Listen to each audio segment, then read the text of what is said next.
రెండవ రాజుల గ్రంథము 18వ అధ్యాయము 6-7 వచనాలు మనం చదువుదాం.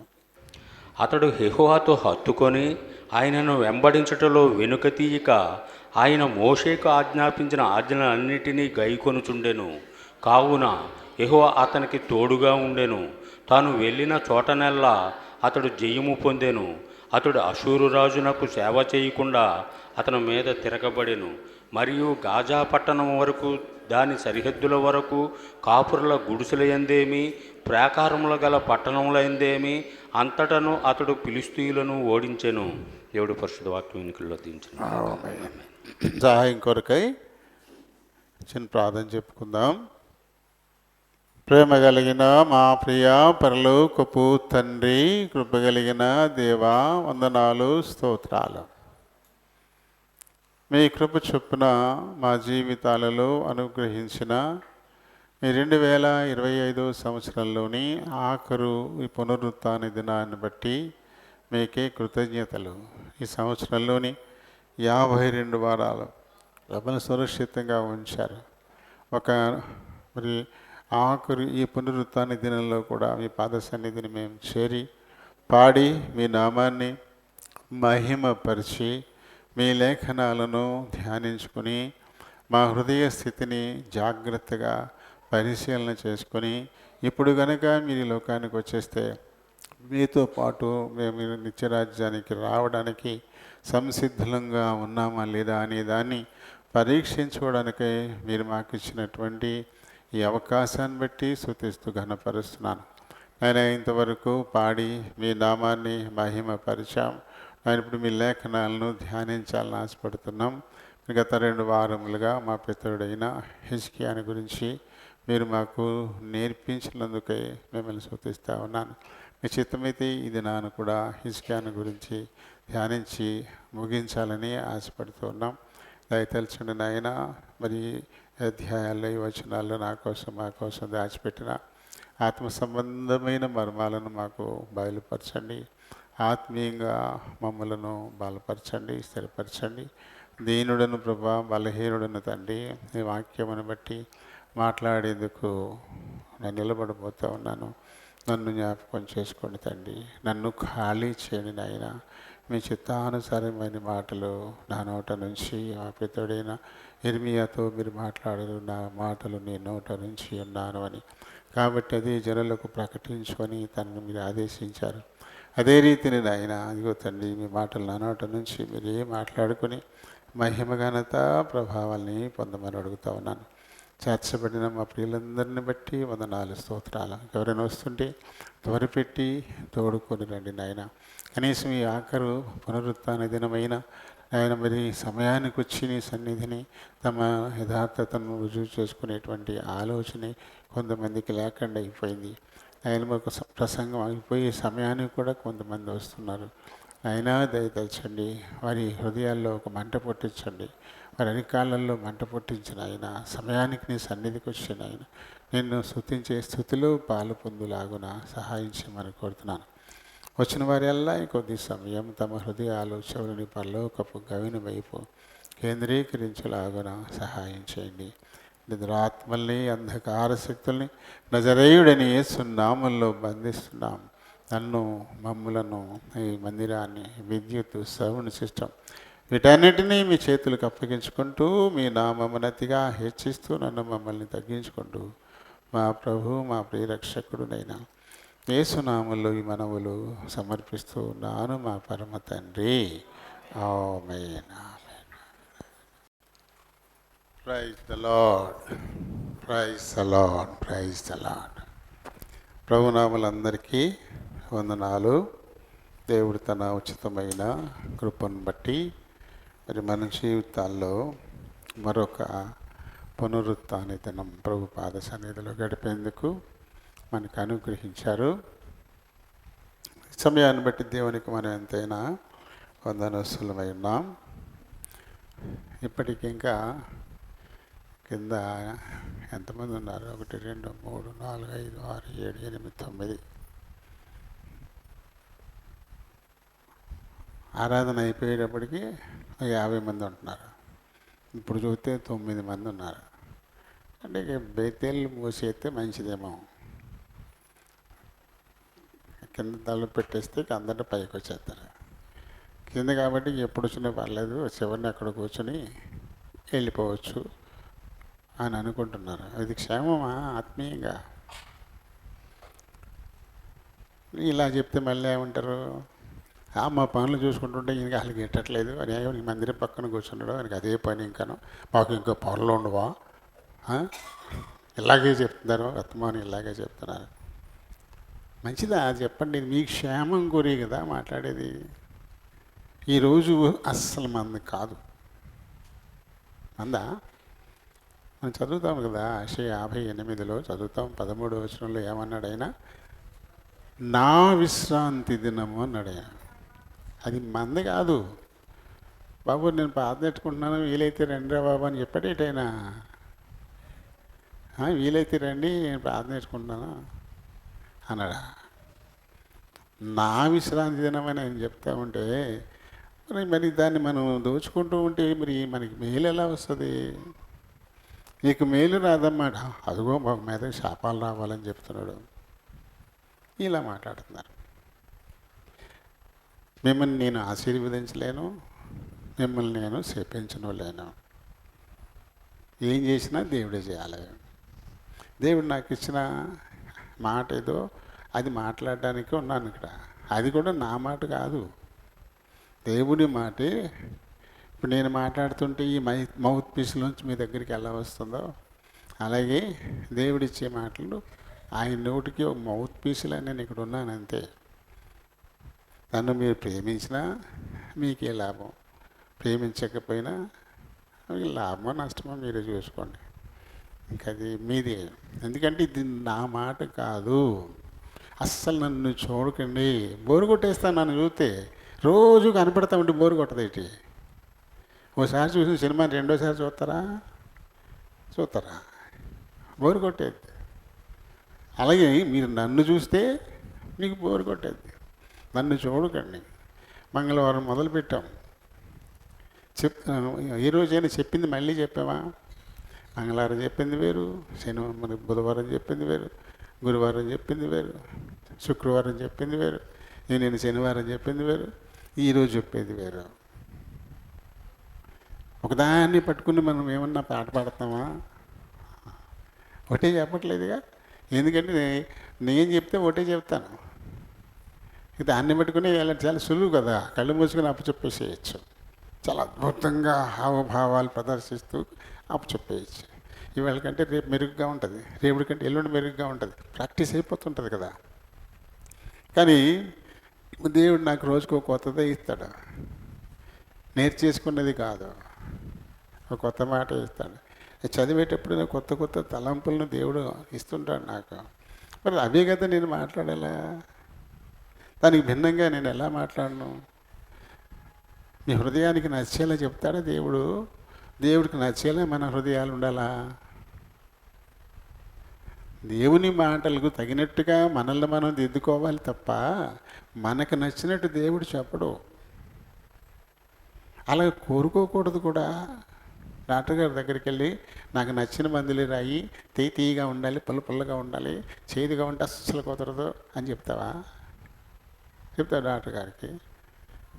నీకు ఏ మందులు రాయాలో, నీకు ఏ చెప్పు ఉందో అవే మందులు రాస్తాడు తప్ప నీ కోరుకున్న మందులు రాస్తాడా? అలా రాస్తే నీ రోగం కుదురుద్దా, ముదిరిపోద్దా? కాబట్టి నీకు అవసరమైన మందులు ఆయన డాక్టర్ నీకు శత్రువు, నీ బాగు కోరుకోవట్లేదు, నీ నాశనాన్నే కోరుకుంటున్నాడు. దేవుడు ప్రేమగలడు కదా, ఏది కావాలో అదే ఇస్తాడు. అది మనం జాగ్రత్తగా విని అందుకు తగిన విధంగా మన హృదయాలను సరి చేసుకోవాలా. అంతేగాని చెప్తున్నవాడి మీద కోప్పడితే, రంకెలేస్తే అలాగా. ఆయన నిమిత్తము సంతోషంగా భరిస్తాదని ఏమనుకున్నా అనుకోండి, నాకేం పోయేదిలే కదా. మత్తయి సువార్త 5వ అధ్యాయంలోని ఆయన 13వ వచనం ఏం చెప్పాడు? నా నిమిత్తము, నా 11 11 నా నిమిత్తము. నన్ను నిందించేది ఎవరి నిమిత్తం? దేవుని నిమిత్తమా, నా నిమిత్తమా? వ్యక్తిగతంగా నాకేముంది మీతో? నాకు వైరం మీతో చెప్పుకోవడానికి ఏముంది? నాకు అవసరం ఏంటి? దేవుని నిమిత్తమే, ఆయన నిమిత్తమే ఉన్నాం ఇక్కడ. ఆయన పెడితేనే ఉన్నాం ఇక్కడ. గొర్రెలకి ఎక్కడ ఏ ఆహారం మంచిదో ఆ మంచి అక్కడ తీసుకెళ్ళేది దేవుడే, అది అందించేది దేవుడే. ఆయన ఏం చేస్తారు? చదువు, కంటిన్యూ చేయి. ఆ నిమిత్తము నిందిస్తూ ఉన్నారు, ఒక రకంగా మానసికంగా హింసిస్తూ ఉన్నారు, అబద్ధంగా చెడ్డ మాటలు, నేను పలకని మాటలు, నేను అన్నట్టుగా మాట్లాడుతూ ఉన్నారు. దేవుని నిమిత్తమే కదా. నేను ధన్యుణ్ణి, మీరు ధన్యులు, సంతోషించండి, ఆనందించండి. నేను సంతోషిస్తాను, ఆనందిస్తాను, నో కంప్లైంట్స్. మోషేవలి సాత్వికంగానే ఉండాలనుకుంటాను. నేను ఇది పరిస్థితి అని నేను కంప్లైంట్ చేయను. అది దేవుడే చూసుకుంటాడు. కానీ 2025 సంవత్సరం ఈ చివరి దినాల్లో అయితే నేను ఆనందంగా లేను, నాకు సంతోషం లేదు. నాకు వ్యక్తిగతంగా ఏ లోటు లేదు. I'm very happy. నాకేం లోట్లేదు, వ్యక్తిగతంగా లోట్లేం లేదు. ఇంకా వృద్ధి చెందుతూనే ఉన్నాను. ఆత్మీయంగా నా దేవుడు నాకు ఇచ్చిన మందను బట్టి, మందలో అన్ని గొర్రెలు బలంగా ఆరోగ్యంగా ఉంటా ఉంటే మేపేవాడికి సంతోషం. అది ఒక్కటైనా సరిగా లేకపోతే మేపేవాడికి సంతోషం ఉండదు. అందుకని నేను జీతగాడిని కాదు. జీతగాడికి ఏముండదు, తన ఇష్టం. ప్రభువే చెప్పాడు కదా, జీతగాడు ఏంటి చూస్తాడు, జీతం బట్టుకు వెళ్ళిపోతాడు. అవి ఎలా ఉంటానికి ఏంటి? నేను జీతగాడిని కాదు, జీతం కోసం ఈ పని చేయట్లేదు. దేవుడు నాకు ఇచ్చాడు, పని కట్టుకొని ఈ పని ఇచ్చాడు. అది మీకే రుజువు అవుతుంది. రుజువు కూడా నన్ను పెట్టుకున్నాడు నీ దానికి రుజువులు. మోషే అన్నాడు, దేవుడు నన్ను ఏర్పరచుకున్నాడో లేదా నాకు నేనుగా ఇక్కడ ఉన్నాను, ఈ రోజున దేవుడే తెలుస్తాడు, రండి అని పిలిచాడు. దేవుడే ఏర్పరచుకున్నాడు. నేనైతే కోరుకుని సంతోషంగా ఇక్కడ లేను. నాకు కావాలి ఇదని ఏమి నేను లేను. వద్దని సొంత ఇల్లు వదిలిపెట్టుకుని గణపురం అద్దెకి వెళ్ళిపోయినాడు నేను. ఎవరో ఒకడు ఉంటారు కదా. కానీ దేవుడు మళ్ళీ లాక్కొచ్చి ఇక్కడ పెట్టి చన్నాళ్ళు రోజు దీవెనలు పడుతూనే ఉన్నాయి, తిట్టించుకుంటూనే ఉన్నాను. అన్నీ ఉండి కారణంగా దేవుని నిమిత్తం. సరేలేండి, మనమందరం కూడా ఇప్పుడు నువ్వు విత్తావనుకోండి, విత్తనం ఫలించాలంటావా? ఫలించకుండా అది పాడైపోవాలని కోరుకుంటామా మనం? మామూలు చూడండి, మీరు రైతులు ఉన్నారు ఇక్కడ, ఇలా సామాన్ చేసి ఇలా కొడతారు విత్తనాలు. ఎందుకలా? అది నేలలో నాటుపడాలని. ఆ విత్తు తిన్నగా వెళ్ళి నేలలో దిగబడితే పక్షులు కూడా దాన్ని పట్టుకెళ్ళలేవు. పైన నీటి మీద అలా తేలిపోతే ఆ పైన ఉండిపోతే పక్షికి స్పష్టంగా కనపడుద్ది, పట్టుకుపోద్ది. కానీ దిగబడితే అది ఖచ్చితంగా మొలుస్తుంది. 1 10 అవుతుంది, 10 100 అవుతుంది. అది గుచ్చబడాలి. ఆ విత్తు ఆ పైన చక్కగా మనం పట్టిలాగుతాం, మెత్తగా చేసి పట్టిలాగి నునుపు చేసి ఇలా విత్తుతాం. మందులు ఇలా అంటాం కానీ విత్తనాలు ఇప్పుడు ఇలా విత్తాలి గట్టిగా. మందులు మట్టుకు ఊరిని పై అలా వేసుకొని వెళ్ళిపోవచ్చు. ఎరువు వేసేటప్పుడు, విత్తనాలు విత్తేటప్పుడు మట్టుకు అది నేలకి తగిలి అందులో గుచ్చుకోవాలి. ఆ రకంగా విత్తితేనే అది ఖచ్చితంగా మొలుస్తుంది, లేకపోతే పక్షుల పాలైపోతాయి. మత్తయి సువార్తలో 3వ అధ్యాయంలో బాప్తిస్మం ఇచ్చే యోహాను ఏమంటాడు చూడమ్మా. 3వ అధ్యాయంలో మారు మనస్సుకు తగిన అండి 7వ వచనం చివరి భాగంలో ఉంటుంది చూడండి. 8 చదవండి. 3:8 మత్తయి సువార్త 3వ అధ్యాయము 8వ వచనము. మారు మనస్సుకు తగిన ఫలములు ఫలించండి. చెప్పిన వాడే ఒకటి దగ్గర ఆపేశాడు ఆ వచనాన్ని, మళ్ళీ ఇక్కడ మొదలుపెట్టాడు కదా. మారు మనస్సుకు తగిన ఫలాలు ఫలించండి. విత్తబడిన వాక్కు ఫలించాలని దేవుని కోరుకుంటూ తాను అభిషేకించి పంపించిన బాప్తీసం ఇచ్చి యోహాను కూడా అభిషేకం పొందినాడే, దేవుడే అభిషేకించి పంపించాడు. ఇదిగో నేను నా కుమారుని పంపుతాను, నువ్వు మార్గాన్ని సరళం చేయి అని ముందుగానే ఆయన గురించి ప్రవచింపచేసి పంపించాడు, చెప్పి మరీ ఇచ్చాడు. ఆయన ద్వారా చెప్పబడిన మాట ఏంటి? మారు మనస్సుకు తగినటువంటి ఫలం ఫలించిందంటే విత్తబడుతున్నటువంటి విత్తనాలు అవి హృదయంలో గుచ్చుకోవాలా, నాటబడాలా, అప్పుడు మొలకెత్తాలా, మొక్క పైకి వెళ్తుంటుంది, వేరు కిందకి తన్నుతూ ఉంటుంది. రెండు జరగాలంటే ఖచ్చితంగా ఆ చేను దున్నబడకుండా ఇది పైన మట్టుకు కొంచెం మెత్తమట్టు ఉండి అందులో విత్తనాలు చల్లేస్తే మొక్క పైకి లేస్తుంది. వేరు కిందకి తనడానికి నేల సరిగా లేదు కాబట్టి ఆ మొక్క ఏమవుద్ది, పడిపోద్ది, దానికి వేరు లేదు. కాబట్టి దున్నబడాలా. ఇర్మియా 4వ అధ్యాయంలో 3వ వచనాన్ని చూడండి.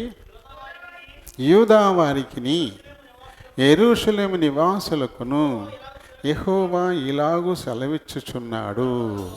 ఇక్కడ మనం బేతేలు వారికిని బేతేలు వారికిని అని పెట్టుకుని చదవండి. ఇది చెప్పింది యూదా వాళ్ళకి, వాళ్ళ కోసం కాదు, సర్వలోకం కోసం చెప్పాడు. ఇది పెట్టుకుని చదివితే ఏమంటాడు? ముళ్ళ పొదలలో విత్తనములు చల్లక మీ బీడు పొలమును దున్నుడి అంటాడు. ముళ్ళ పొదల్లో విత్తనాలు వేయాలంటే ఆ ముళ్ళ పొదలను తొలగించి దాన్ని దున్నాల్సి ఉంటుంది. దున్నకుండా విత్తు వేయం. ముళ్ళ పొదలు ఉంటే దున్నడానికి లేదు. అప్పుడు ఏం చేస్తాం? ముళ్ళ పొదల్ని తీసేస్తాం, అప్పుడు దున్నుతాం. ఒకవేళ నేల రాయి తగిలింది అనుకోండి, రాతి నేల, అది దున్నడానికి వీలైతే ఇంకా గట్టిగా దున్నుతాము. మరి అది పాషాణం అయితే ఆ కొంచెం ఇటు జరిగి దున్నుకుంటాం. అప్పుడే ఆ విత్తనం ఏమవుతుంది? నాటబడుతుంది. విత్తనములు చల్లక మీ బీడు పొలమును దున్నండి అంటాడు. ఇక్కడ ఈ ఆత్మీయ ఫలాలు ఫలించాలంటే బీడుబడిపోయిన హృదయాలను దున్నాలా. ఈ లోక సంబంధమైన ఐహిక విచారాలన్నీ కూడా గూడు కట్టుకుపోతే వాటిని తీసుకొని దున్నాల. మత్తయి సువార్త 13వ అధ్యాయంలో విత్తువాని ఉపమానం మనకు అక్కడ ఉంటుంది. 13వ అధ్యాయంలో ఉంటుంది. దీనిలో చూడండి, ప్రారంభం నుంచి మనకి చూస్తాడు. చాలా సంగతులను ఉపమాన రీతిగా చెప్పాను.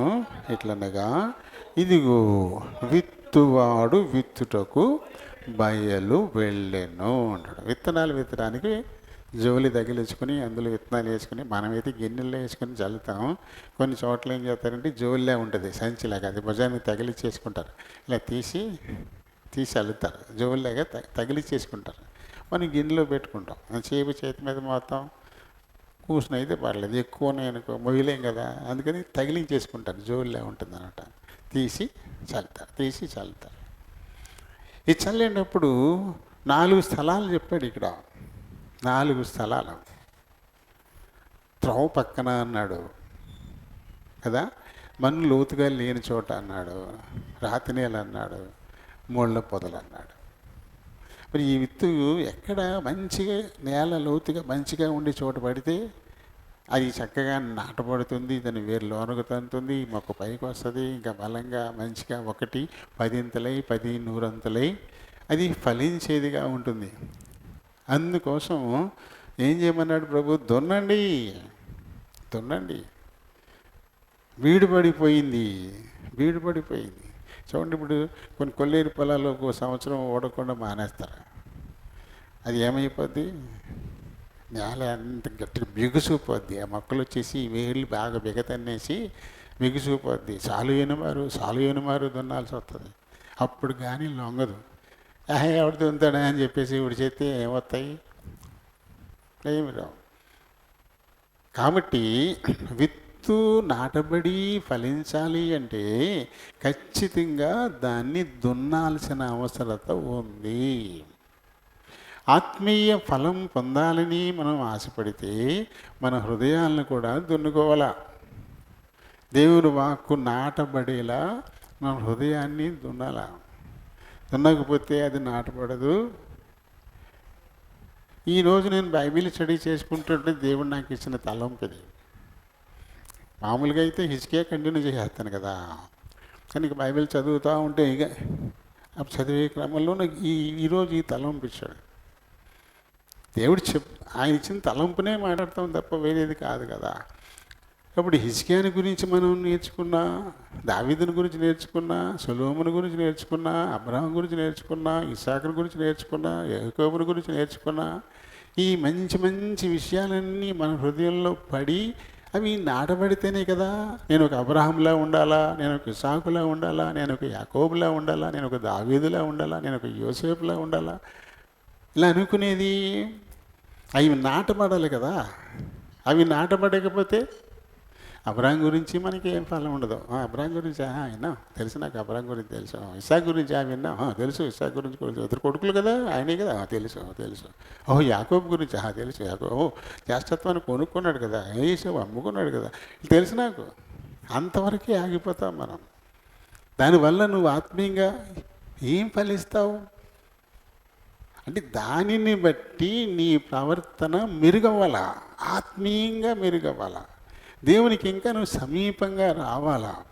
అలా రాకపోతే నువ్వేనా సరే ఆత్మీయ ఫలం లేదు.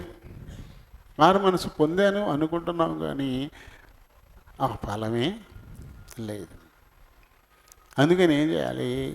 ముందు హృదయాన్ని దున్ని విత్తనం గుచ్చుకుని నాటపడేలా గుచ్చుకుంటాం. గుచ్చుకొని నొప్పి పెడుతుంది.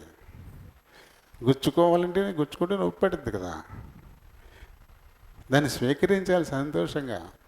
అప్పుడే ఆత్మీయ ఫలం. అందుకని నొప్పి పెట్టిందని చెప్పేసి అయ్యి బాబు అలా కాదు ఇలా కాదు అనుకుంటే ఎలా? ఈ సంవత్సరం వెళ్ళిపోతుంది. గత సంవత్సరం జనవరి 5వ తారీఖున మొదటి ఆదివారం మనం కూడుకున్నాం. ఈ సంవత్సరం వెళ్ళిపోతుంది. మళ్ళీ వచ్చే సంవత్సరం 4వ తారీఖున మళ్ళీ మొదటి పునరుత్థాన దినానికి మనం సిద్ధపడతాం. 52 ఆదివారాలు వెళ్ళిపోయినాయి, 52 మంగళవారాలు వెళ్ళిపోయినాయి, 52 శుక్రవారాలు వెళ్ళిపోయినాయి, 52 శనివారాలు వెళ్ళిపోయినాయి. 208 ఉపదేశాలు విన్నారు ఈ సంవత్సరంలో. 208 ఉపదేశాలు విన్నారు. మరి ఏం ఫలించాయా? మన హృదయంలో వాక్కు గుచ్చుకుందా? దానిని బట్టి మనం దిద్దుకుని ఆత్మీయ ఫలం ఫలించామా? అలా ఫలించకపోతే దేవుని సన్నిధిలో మౌనంగా ఉండడం దేవుని స్తుతించుటయే అన్నాడు. ఆయన సన్నిధిలో మౌనంగా ఉండడం. మనం మౌనంగా ఉండనిస్తాడా సాతాను? నోరు ఉప్పి ఏదో మాట్లాడాలి, మనం కూడా మాటలో మాట కలపాలి ఇలా అనుకుంటాం. మౌనంగా ఉండడం చాలా సంతోషం. మౌనంగానే ఉండాలి అంతే. అలా ఉన్నప్పుడే విస్తారమైన మాటల్లో దోషం ఉండక మానదు అని చెప్పాడే, దానికి మనం దూరంగా ఉంటాం. మాట్లాడడం మొదలెట్టాలి కానీ మాట్లాడుతూనే ఉంటాం, ఆగదది. ఆ ఫ్లో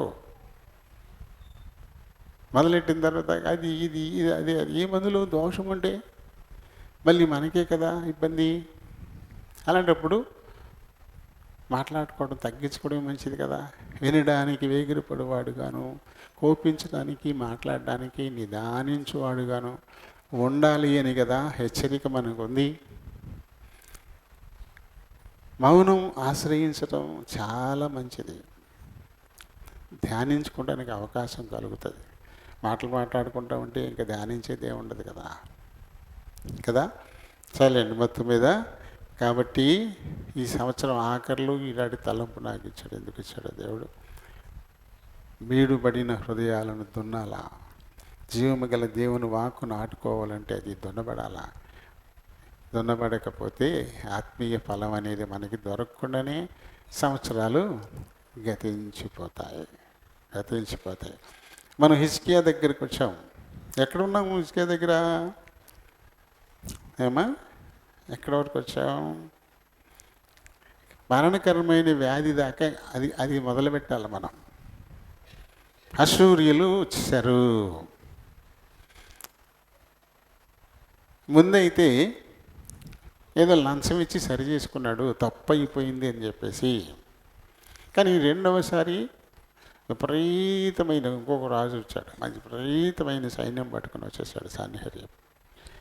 ఇక తనతో పోరాడే శక్తి లేదు. అప్పుడు వచ్చాడు ప్రభు పాదాల దగ్గరికి. అంటే సమస్య తీవ్రమైపోయిన తర్వాత దేవుడి దగ్గరికి వస్తే మంచిదా? సమస్య ఆరంభమైనప్పుడే వస్తే మంచిదా? డాక్టర్లు చెప్తారు మనకి, ఏమ్మా ఇంత మొదలు పెట్టేశావు, ఎన్నాళ్ళు అయిపోయింది అని చెప్తారు. ఇంక కొంతమంది అయితే గత ముందు తీసుకొచ్చి ఉంటే బతికేది, లేకపోతే అని చెప్పేసి అంటారు. ఆలస్యం వల్ల రోగం ముదిరిపోవచ్చు, ఆలస్యం వల్ల చనిపోవచ్చు కూడా. కాబట్టి సమస్య నీకు మొదలైనప్పుడే దేవుడి దగ్గరికి రావాలి, కానీ అది బాగా ముదిరిపోయిన తర్వాత వస్తే.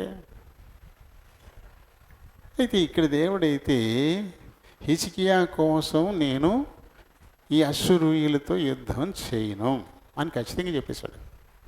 నా కోసం చేస్తాను, నా సేవకుడైన దావీదు కోసం చేస్తానన్నాడు. మరి హిజ్కియాకి ఎంత అవమానం అది! ఆయన పాదాల మీద పడి ఏడ్చింది ఎవరు? ప్రవక్త దగ్గరికి పంపించి మా కోసం ప్రార్థన చేయి బాబు అని అడిగింది ఎవరు? హిజ్కియాయే. కానీ హిజ్కియా నీ గురించి అని అంటలేదు దేవుడు, నీ గురించి అని అంటలా, నా నిమిత్తం.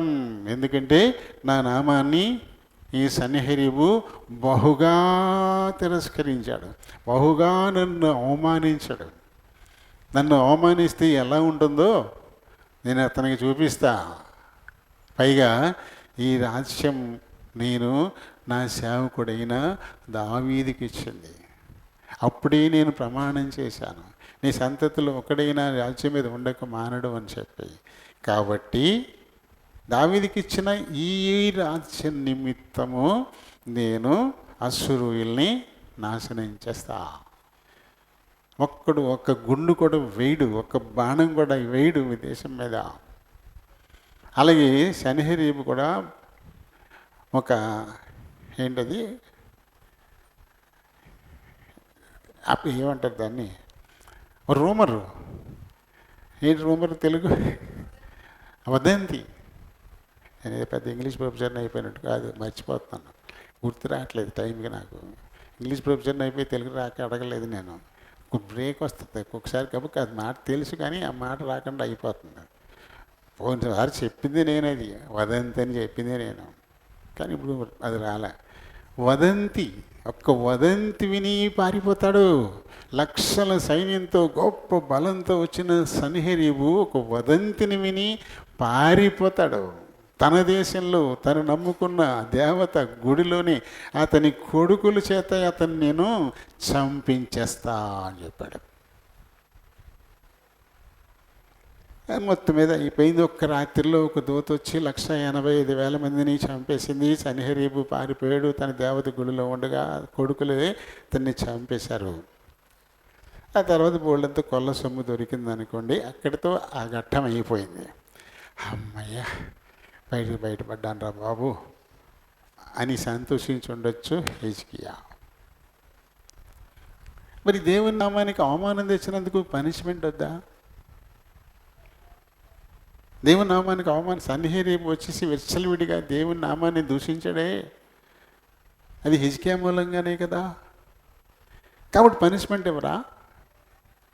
దేవుడు ఏం చేశాడు? ఇప్పుడు అతనికి ఒక మరణకరమైన రోగం.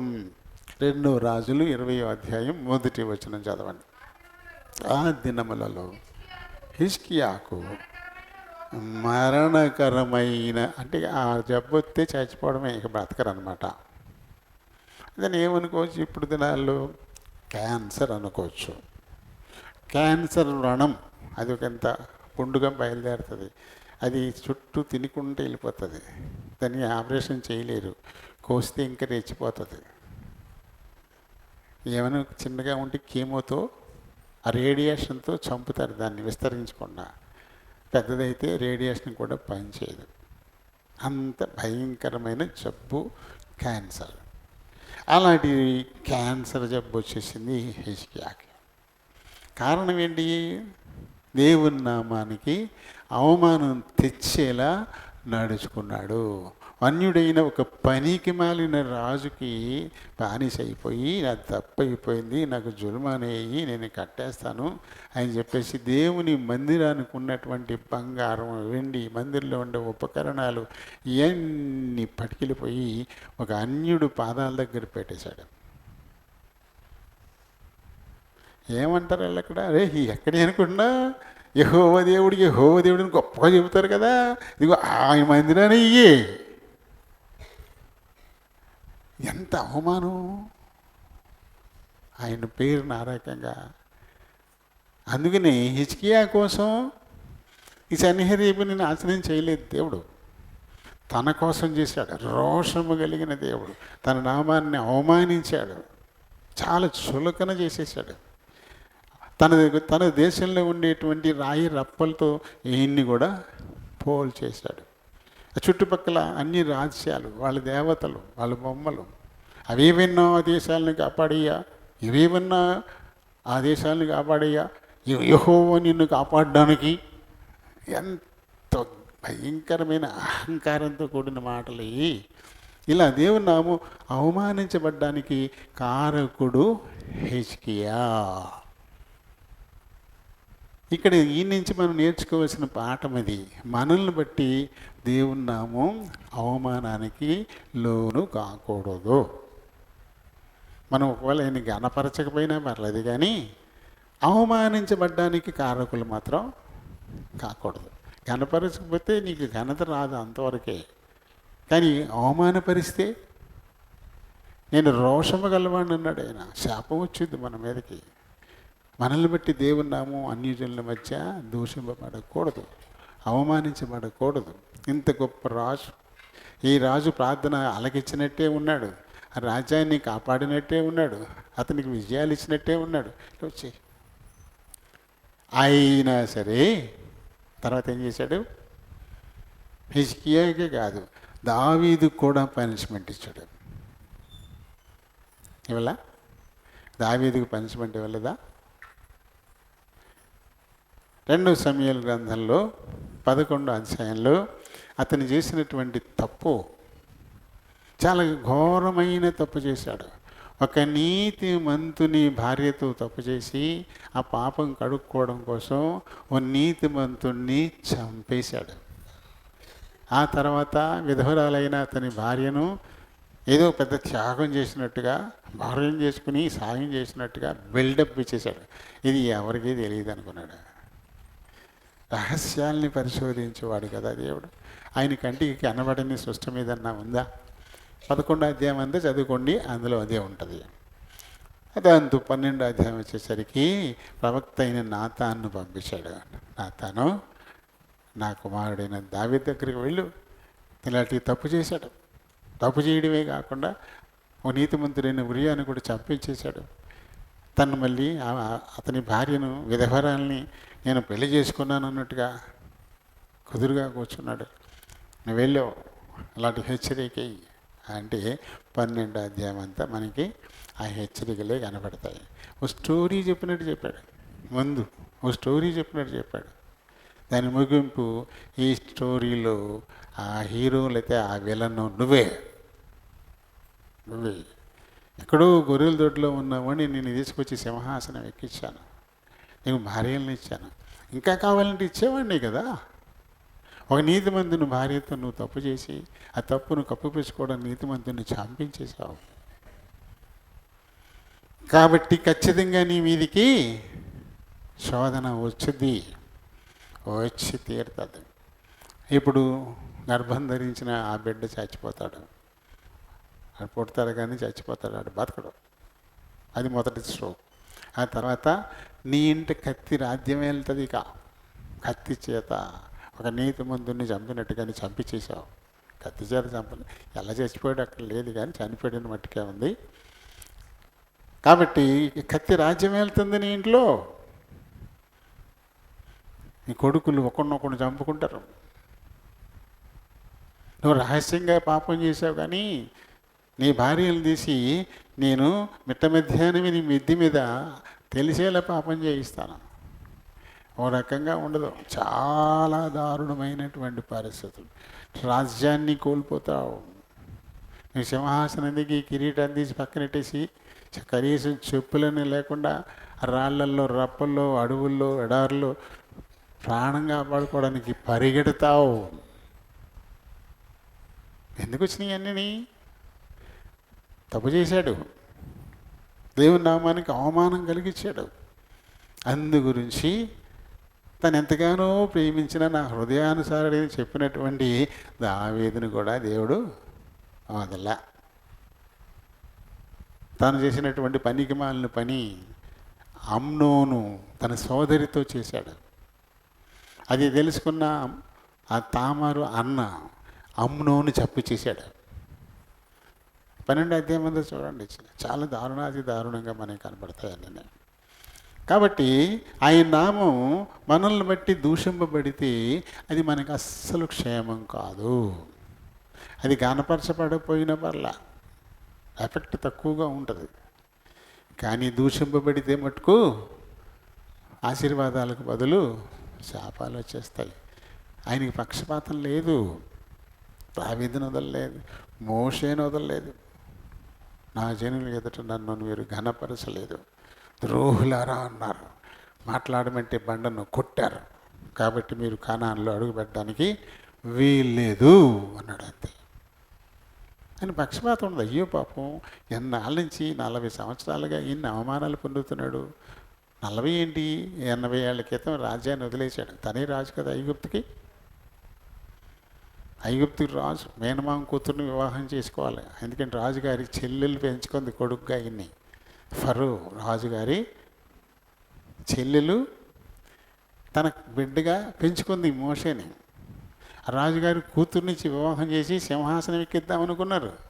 ఆయన్ని సింహాసనాన్ని కాదనుకుని వచ్చేసాడు నా కోసం. 80 ఏళ్ళుగా చాలా ఎడారుల్లో ప్రయాసపడ్డాడు, వీళ్ళందరూ నడిపించడంలో ప్రయాసపడ్డాడు. ఎన్నో మార్లు రాళ్లతో ఈయన కొట్టేయాలనుకున్నారు. ఎంత గొప్ప, నేనే నా సేవకుడైన మోషే బహు సాత్వికుడని నేనే చెప్పాను, కాబట్టి పోనీలే వదిలేద్దాం, క్షమించేద్దాం అని అనుకోలే. ద్రోహులరా, మేము ఈ రాతి నుంచి మీకు నీళ్లు రప్పించాలా అని చెప్పి ఆ కర్రతో రాతిని 2 మార్లు కొట్టాడు. దేవుడు చెప్పింది నువ్వు బండతో మాట్లాడు అని. దాంతో మీరు కానాన్లో అడుగు పెట్టరంతే, వదిలిపెట్టలే. ఆయన పక్షపాతం ఉండదు. ఎవరైనా సరే. మరి రోషం కలిగి నిలబడ్డ ఏలియాని పనిష్ చేశాడు. శుభ్రం కడుపు నిండా భోజనం పెట్టి 40 రాత్రి పగలు నడిపించాడు. ఎందుకంటే రోషం కలిగి నేను ఒక్కడినే మిగిలా అని చెప్పేసి మళ్ళీ చెప్పుకున్నాడు ఆ మాటలు. దానికి దేవునికి అవమానమైంది. 7,000 మంది ఉన్నారు బయలుకు మొక్కని వాళ్ళు, నాకు నువ్వు ఒక్కడే అంటావా అని చెప్పేసి అని 40 రాత్రి పగలు నడువు. మరి అయినా మరణం చూడకుండా వెళ్ళిపోయాడు. కాబట్టి ఆయనకి అసలు పక్షపాతం అనేది ఏమి ఉండదు. ఆయన నామాన్ని మనం ఘనపరచాలి, అప్పుడు ఘనపరుస్తాడు. ఒకవేళ నువ్వు ఘనపరచకపోతే నిన్ను ఘనపరచడేమో కానీ చెప్పించడం. కానీ ఆయన నామానికి అవమానం వచ్చేలా నడుచుకుంటే ఆశీర్వాదానికి బదులు శాపాలు వస్తాయి మన మీదకి. ఇప్పుడు శాపం వచ్చి కూర్చుంది హిజ్కియా ఒంటి మీదకి, క్యాన్సర్ రుణం. దాంతో ఇక చచ్చిపోవాలి అంతే. అప్పుడు ఏం చేశాడు దేవుడు? యెషయాని పంపించాడు. నువ్వు వెళ్ళు, యెషయా దగ్గరికి వెళ్ళి యెషయాతో ఈ మాటలు చెప్పు. 2-3 చదవండి. హిజ్కియా నువ్వు చచ్చిపోతున్నావు, నువ్వు ఇంకా బ్రతకవు కనుక నీళ్ళు చక్కబెట్టుకో. ఇందులో ఆయన ప్రేమ కనపడట్లేదా? చంపుతా నేను చెప్పాలి ఏంటి? అయినా చంపేయచ్చుగా. చంపుతానని చెప్పాలా? చెప్పి చంపాలా? చంపేయచ్చు. కానీ ఆయన ఏం చేస్తున్నాడు? చెప్పిస్తా ఉన్నాడు. ఇప్పుడైనా తన తప్పు తెలుసుకుని కన్నీరు కారుస్తాడేమో, ఒప్పుకుంటాడేమో. అంటే ప్రతి వాళ్ళు బ్రతకాలనేది ఆయన కోరిక, నాశనమైపోవాలనేది కాదు కదా. అది కారణం 18వ అధ్యాయంలో అబ్రహాం గారి దగ్గరికి వచ్చిన తర్వాత ఆయన వెళ్ళే ముందు, నేను చేయబోయేది అబ్రహాముకు నేను దాస్తానా అన్నాడు. సొదొమ గొమొర్రాలను నాశనం చేయడానికి వచ్చాడు. ఆ విషయం అబ్రహాం గారికి చెప్పాలా? ఎందుకంటే అక్కడ అబ్రహాం అన్న కొడుకు లోతున్నాడు. దాని గురించి నేను చేయబోయేది నేను అబ్రహాంకు దాస్తానా అన్నాడు దేవుడు. అవసరమా ఏంటి? ఒక మనిషికి చెప్పాలా? ఆయన చెప్పాలా? మళ్ళీ ఆ తర్వాత నాకు నా అన్న కొడుకున్నాడు, నువ్వు నాశనం చేసావని చెప్పేసి ఒకవేళ అబ్రహాం అనొచ్చేమో. అలాగే కొంచెం ఇబ్బంది పడ్డాడు. అలా లోతు గురించి, ఎవడో కొంతమంది పాపల కోసం అందరినీ చంపేస్తావా అని వాదనకు దిగాడు. 50 మంది నీతిమంతులు ఉంటే పట్టణాలను కాపాడతావా? ఓకే, కాపాడతావు. 45 ఉంటే, 40 ఉంటే, 30 ఉంటే ఇలా బెరవాడుతూ వచ్చాడు. లేరు కాబట్టి దేవుడు చేసింది న్యాయమే. ఇంకా అబ్రహాం గారు దేవుణ్ణి నిందించడానికి ఉండదు. నీ మాట విని నేను వస్తుంటే నా మాట విని నా వెనక వచ్చేసాడు నా చిన్న కొడుకు, అలాంటివాడిని నువ్వు చంపేస్తావా అనుకోలా? అబ్రహాం అనొచ్చు. ఆ ఛాన్స్ ఇవ్వకుండా అబ్రహాంకు చెప్పి అప్పుడు సొదొమ గొమొర్రాలను నాశనం చేశాడు. అలాగే ఇప్పుడు ఇక్కడ యెషయా ద్వారా పంపించి హిజ్కియాకు చెప్పిస్తున్నాడు, నువ్వు చచ్చిపోతావు, నువ్వు ఇంకా బతకో, నీళ్ళు నువ్వు జక్కబెట్టుకో. రెట్టించి చెప్పేసరికల్లా చచ్చిపోతావు, అమ్మ నువ్వు బతకో, 2 సార్లు వస్తుంది వణుకు అంతే. ఆ మంచం మీద రోగి మంచం మీద ఉన్నవాడు గోడ వైపుకి తన ముఖం తిప్పుకొని హత్తుకుని నడిచినప్పటి నుంచి ఏం చేశాడు? ఇవన్నీ ప్రభు దగ్గర చెప్పుకుంటూ కన్నీరు విడిచాడు, పశ్చాత్తాపడ్డాడు. దేవునికి కావలసింది అదే. మన నాశనం అయిపోవడం దేవునికి ఎందుకు అక్కర్లేదు. మన పిల్లలు బాగుపడాలనేగా మనం కోరుకుంటాం. వాళ్ళు నాశనం అయిపోవాలని మనం కోరుకుంటామా? కానీ మన నోటి వంట పరుషంగా వస్తాయి మాటలు. రే ఇలా అయితే నువ్వు నాశనం అయిపోతావు అంటే నాశనాన్ని కోరుకుని చెప్తారా? అది వాళ్ళ చేయకురా బాబు అని చెప్పడం. అది ఇలానే చేస్తే నీ వెనకాల నాశనం వచ్చేస్తుంది. నాయనా వద్దురా బాబు, నువ్వు నాశనం కాకూడదు, కాబట్టి నువ్వు ఇలా నడుచుకోకు, నడత సరి చేసుకో, దుర్వ్యసనాలకు లోను కాకు, లేకపోతే చుట్టాబిడి మందుకి వెళ్ళబోకు, లేకపోతే సెల్ఫోన్ వచ్చుకుని గోళ్ళెక్కి ఎదవ సినిమాలు నీ చూడబాకు, దుష్ట సహవాసాలు పట్టబాకు, బెట్టింగ్లకి వెళ్ళకో. ఇలాంటివన్నీ నువ్వు చేస్తే నువ్వు నాశనం అయిపోతావు అని తల్లి తండ్రి అంటారు. అంటే వాడు బతకాలనా నాశనం అవ్వాలనా? విత్తు నాటబడట్లా. అది నాటబడితే విషయం అర్థమవుతుంది. శాపం కాడ ఆగిపోతున్నారు. అదిగో మీరు చచ్చిపోవాలా, మేము నాశనం అయిపోవాలా, ఎలా చెప్తున్నాడు దేవుడు? అలాగే చెప్తున్నాడు. మరి నువ్వు వినకపోతే నాశనం అయిపోతావు. నువ్వు బతకాలని కోరుకుంటున్నాడు, అందు గురించి హెచ్చరికలు ఇస్తూ ఉన్నాడు.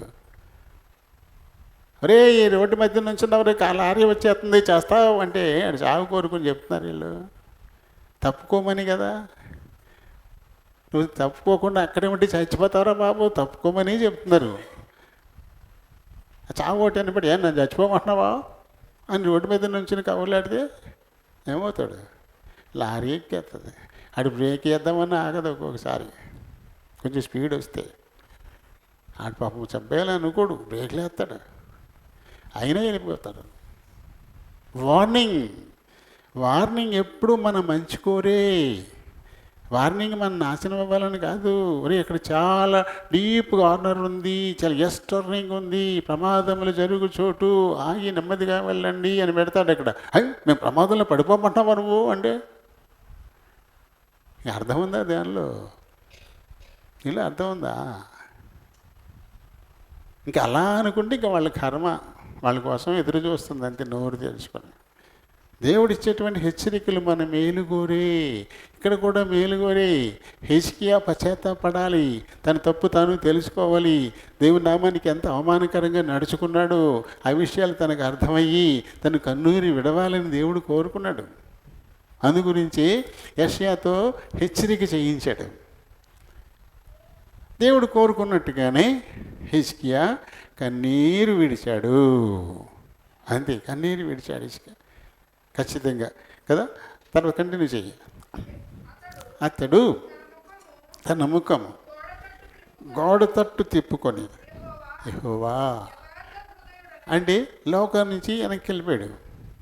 గోడ తట్టు తిప్పేసుకున్నాడంటే లోకం వైపు చూడడం ఇక మానేశాడు.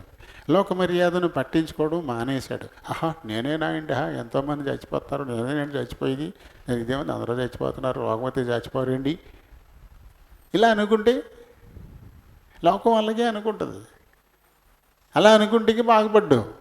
కాబట్టి ఏం చేశాడు, లోకం వైపు చూడడం మానేసి గోడ వైపు ముఖం తిప్పేసుకున్నాడు. ఈ లోకం కనపడట్లేదు తనకి. ఇప్పుడు కన్నీరు విడుస్తున్నాడు. నేను ఎలా నడుచుకున్నాను, ఉన్నత స్థలాలని కూల్చేశాను కదా, నెహుష్ఠా అనేటువంటి దాన్ని పొడి పొడి చేసి అవతల పారేశాను కదా, నీ జనానికి నేను స్వేచ్ఛనిచ్చాను కదా, నేను యుద్ధాలు చేసి గెలిచి ఇవన్నీ చేశాను కదా, నీ మాట చొప్పున చేశాను కదా అని చెప్పేసి ఏడుస్తూ ఏడుస్తూ ఇవన్నీ చెప్పుకునేసరికల్లా ఆ మందిరం ఇవన్నీ పీకి ఆ శత్రువుకి ఇచ్చిందని దేవుడు క్షమించేసి వెంటనే మళ్ళీ యెషయాని వెనక్కి పంపుతున్నాడు. మళ్ళీ 4వ వచనం చదువు. యెషయా నడిమిశాలలో నుండి ఇంకా వెళ్ళే మధ్యలో హాల్ ఉంటుంది కదా, నడిమిశాల అంటే వాళ్ళు మండివాళ్ళు గుళ్ళు కడతారు, అందులో మధ్యన ఉంటుంది ఒక శాల. ఇటువైపు గదులు ఉంటాయి, ఇటువైపు గదులు ఉంటాయి, ఇటువైపు గదులు ఉంటాయి, ఇటువైపు గదులు ఉంటాయి, మధ్యలో ఖాళీ ఉంటుంది. దాన్ని నడిమిశాల అంటాం. మరి అంతఃపురాలు అలాగే కట్టుకుంటారు కదా. ఇంకా దాంట్లో హిజ్కియా ఎక్కడో లోపలెక్కడో తన గదిలో తను ఉంటాడు అని చెప్పేసి ఇలా నడిమిశాలలోకి వచ్చాడు అంతే. ఇంకా దాటలేదు. దాటితే ప్రధాన వాక్యాలు గుండా బయటకు వచ్చేస్తాడు. ఆయన నడిమిశాలలో ఉండగానే వెంటనే దేవుడు మళ్ళీ మాట్లాడుతున్నాడు. దేవుడు తన నిర్ణయాన్ని మార్చేసుకున్నాడు. ఎందుకంటే హిజ్కియాలోంచి వచ్చేటువంటి పశ్చాత్తాపం యథార్థంగా ఉంది కాబట్టి. యథార్థమైన పశ్చాత్తాపానికి వెంటనే జవాబు ఇచ్చేస్తాడు దేవుడు. నువ్వు వెళ్ళు, చెప్పు, చదువు. నువ్వు తిరిగి ఇప్పుడేమంటాడు మళ్ళీ హిజ్కియా అంటే వ్యక్తిగతంగా తనేం కాదు, నేను నా ప్రజలను ఏలడానికి అధిపతిగా నేను నియమించినటువంటి వాడు, నా ప్రజాపతితను. పోయి ఇలా చెప్పు, దావీదునకును దేవుడకు యెహోవా. మళ్ళీ ఇక్కడ కూడా నీ గురించి మాత్రమే కాదు, మొదటి ఓటు దావీదుకే. నీ పితరుడైన దావీదును బట్టి, దావీదు ప్రార్థన చేశాడు నా సన్నిధిలో, నా కుటుంబాన్ని నువ్వు ఒక్కసారి ఆశీర్వదిస్తే అది తరతరాలకు ఆశీర్వదింపబడుతుందని చెప్పేసి వేడుకున్నాడు. నేను ఆ రీతిగా అతనికి అనుగ్రహించాను. కాబట్టి ఈ పితరుడైన దావీదును బట్టి నేను ఒప్పుకుంటున్నాను, నీ ప్రార్థన నేను అంగీకరిస్తున్నాను. నువ్వు ఇంకా చచ్చిపోవు. చూశాను, అమ్మ చచ్చిపోవు, అక్కడికి వెళ్ళిపో. నేను చెప్పాను కదా, ఇక నువ్వు చావు, అక్కడికి వెళ్ళిపోవాలి, మళ్ళీ మొదటి నుంచి చదవకూడదు. నువ్వు చనిపోవు లేదా అంటే ఏంటి, చచ్చిపోవని కదా. 3వ దినాన నువ్వు యెహోవా మందిరానికి మళ్ళీ ఎక్కిపోతావు. ఇంకొక 15 ఏళ్ళు నీకు ఆయుష్యము నేను ఇస్తున్నాను, మరియు నా నిమిత్తమును. మళ్ళీ చూడు, మళ్ళీ అదే మాట అంతకుముందు చెప్పాడు.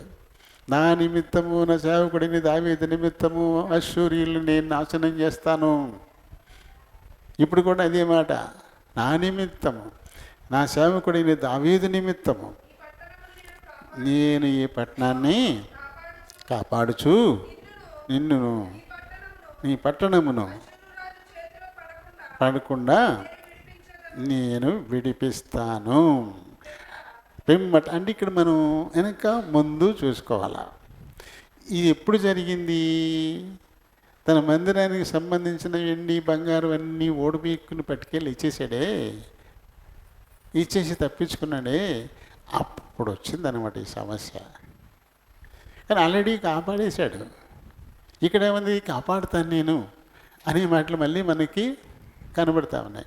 అంటే రాసే క్రమం ఒకసారి కొంచెం ముందు వెనక ముందు ఉంటుంటాయి అన్నమాట. ఇంకా ఇప్పుడు ఆల్రెడీ కాపాడేశాడు కదా, చచ్చిపోయాడు కదా సన్హెరీబు, మళ్ళీ ఇప్పుడు నేను కాపాడుతాను అని చెప్పేసి ఎందుకు అంటున్నాడు అంటే ఆల్రెడీ అయిపోయింది అది. తర్వాత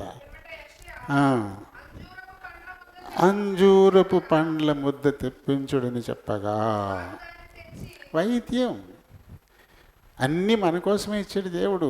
ఆకుల్ని, అలమల్ని, పళ్ళని, అట్లని మనం వచ్చే బలహీనతలకు వాడుకోవచ్చు. కొంతమంది మరీ దారుణంగా నేను ఏ మందు వేసుకోను, నేను ఏది కట్టుకోను, నేను ఏం చేసుకోను, దేవుడే నన్ను స్వస్థపరుస్తాడు అంటే అలా మొండిగా ఉండిపోతూ ఉన్నారు. ఉండిపోయి మరణం చచ్చిపోతున్నారు. అంటే విశ్వాసంలో బలహీనులుగా ఉండి లోకం కోసం ఇలాంటివి పెట్టుకుంటున్నారు. విశ్వాసంలో బలవంతులుగా ఉన్నారనుకోండి, అప్పుడు మరి ఈ పౌలుకు విషసర్పం ఏళ్ళను కరిసి చుట్టుకుంది. అది కరిసిన వాళ్ళు ఎవడో బతకరు. మెలితే ద్వీపం మీద సంభవించినటువంటి దృశ్యం అది. అందరూ వాడబద్దలిపోయి చెక్కల మీద ఈదుకుని ఒడ్డుకు చేరుకున్నా ఇతను ఎంత పాపి కాకపోతే బయటకు పైకి వచ్చిన తర్వాత ఈ పాము కరిసి చంపేస్తుంది ఇతన్ని అనుకున్నారు వాళ్ళు. అలా చూస్తున్నారు అతనికి ఏదో అవుద్దని. కానీ ఏం చేశాడు ఆయన? సింపుల్గా దాన్ని ఇలా పీకే ఆ మాటలో పడేసి నుంచున్నాడు. ఏమవట్లేదు. ఆ నోటితోటే మళ్ళీ ఇప్పుడు దేవతలు అంటున్నారు. ఇప్పుడు దేవతలు, బాబోయ్ వీళ్ళు దేవతలు మామూలు కాదు, వీళ్ళు దేవతలు. కరిస్తే చచ్చిపోయి పాము కరిచేసినా సరే చావకుండా ఉన్నాడంటే ఈ మనిషి కాదు దేవత అని చెప్పేసి మొదలెట్టేశారు. ఇప్పుడు ఎలా బతికగలిగాడు? ఆయన భక్తి అలాంటిది. ఆయనకి ఏ హాని ఇది చేయలేదు. అంత విశ్వాసం మనకుంటే ఉండిపోవచ్చు. కానీ అంత లేకుండా అరకొర విశ్వాసం ఉండి ఆ మాటలు విని ప్రేరణ పొంది నేను మంది వేసుకోను, దేవుడే నన్ను స్వస్థపరుస్తాడు అని చచ్చిపోయి, కొంతమంది అయితే పాతి పెట్టకుండా కూడా ఉంచుతున్నారు. దేవుడు మళ్ళీ బతికిచ్చేస్తాడు, మేము ప్రార్థన చేస్తున్నాం, దేవుడు బతికిచ్చేస్తాడు. మూర్ఖత్వం కదా ఇది ఈ రోజుల్లో. దేవుని నామానికి అవమానం కదా. దేవుడు ఇంకా హేళన చేయడానికి అలా ఉపయోగపడుతూ ఉన్నారు. ఈ మధ్య టీవీలో దరిద్రమైనటువంటి సాక్ష్యాలు కూడా వస్తున్నాయి. ఆ సాక్ష్యాలను పట్టుకుని ట్రోల్ చేస్తున్నారు. ఒక మనిషి నిలబడి సాక్ష్యం ఇస్తుంది ఏంటంటే ఇంట్లో గ్యాస్ అయిపోయిందండి. అయ్యి బాబు గ్యాస్ అయిపోయిందా, గ్యాస్ అయిపోయిందా, గ్యాస్ అయిపోతుందా, ఎలా రా బాబు అనుకుని జరికల్లా అమ్మా గ్యాసు అన్నాడంటే కింద ఉండి. దేవుడు అలా ఇచ్చేసాడంట సాక్ష్యం. అది టీవీలో సాక్ష్యం చెప్తున్నది. అలాగా ఎంత అవమానం అది దేవునికి. ఇటువంటి పనికి మాలిన సాక్ష్యాలన్నీ టీవీలో చెబుతూ ఉన్నారు. అందుకని టీవీలో ఇవన్నీ ఫాలో అవ్వకుండా అనవసరం ఇవి. అందులో ఏం లేదు, ఏం లేదు. అయితే మనకి కష్టం కలగకుండా మాత్రం ఉంటుంది. మన మనసుకి ఏం గుచ్చుకోకుండా మట్టుకు ఉంటుంది. ఎందుకంటే గుచ్చుకొని చెప్పరు. అలా చెప్తే అవి చూడం మనం. గుచ్చుకొని చెప్పరాళ్ళు చెప్తే ఆ ఛానల్ మనం చూడకపోతే వాళ్ళకి డబ్బులు రావు. అంటే వీక్షించే వాళ్ళని బట్టి వాళ్ళకి యూట్యూబ్ డబ్బులు చెల్లిస్తుంది. వాళ్ళకి ఊరినే చేయట్లేదు యూట్యూబ్లో ఎన్ని నాళ్ళు. అది మనం యూట్యూబ్లో పెడతాము కానీ సబ్స్క్రైబ్ చేసుకోండి అని, కానీ ఈ అవసరం ఉంటే ఈ నెంబర్కి ఫోన్ చేయండి ప్రార్థన చేస్తామని మనం పెట్టాం. ఏమిని సబ్స్క్రైబ్ చేసుకోండి అంటే కొంతమంది సబ్స్క్రైబ్ చేసుకున్నారు అనుకుంటే దానివల్ల మనకి డబ్బులు వస్తాయి. అవి ఏం చెయ్యం మనం. కేవలం ఇది జనాల్లోకి వెళ్ళాలి. ఆసక్తి ఉన్నవాళ్ళు వింటారు, చూసుకుంటారు, అంతవరకే తప్ప మనకి వేరే లాభాపేక్ష లేదు. కానీ చాలా ఆశ్చర్యం అనమాట. ఇలాంటి సాక్ష్యాలు టీవీలో పడుతున్నాయి. దేవుని నామానికి అవమానకరం. అయితే వాళ్ళు ఫలాన్ని వాళ్ళు పొందే ఉన్నారు. దావీదుని వదలని దేవుడు ఇలా వదులుతాడా? మోషేని వదలని దేవుడు ఇలా వదులుతాడా? ఖచ్చితంగా వారి ఫలాలు వాళ్ళు పొందే ఉంటారు. వాళ్ళని నాశనం అయిపోవాలని మాత్రం మనం కోరుకోము. దేవుడు వాళ్ళని మారాలి, రక్షింపబడాలని మాత్రమే మనం కోరుకుంటాం. ఇక అయిపోయింది. తర్వాత ఇప్పుడు ఈయన ఏమంటాడు, నాకు ఒక సూచన కావాలా.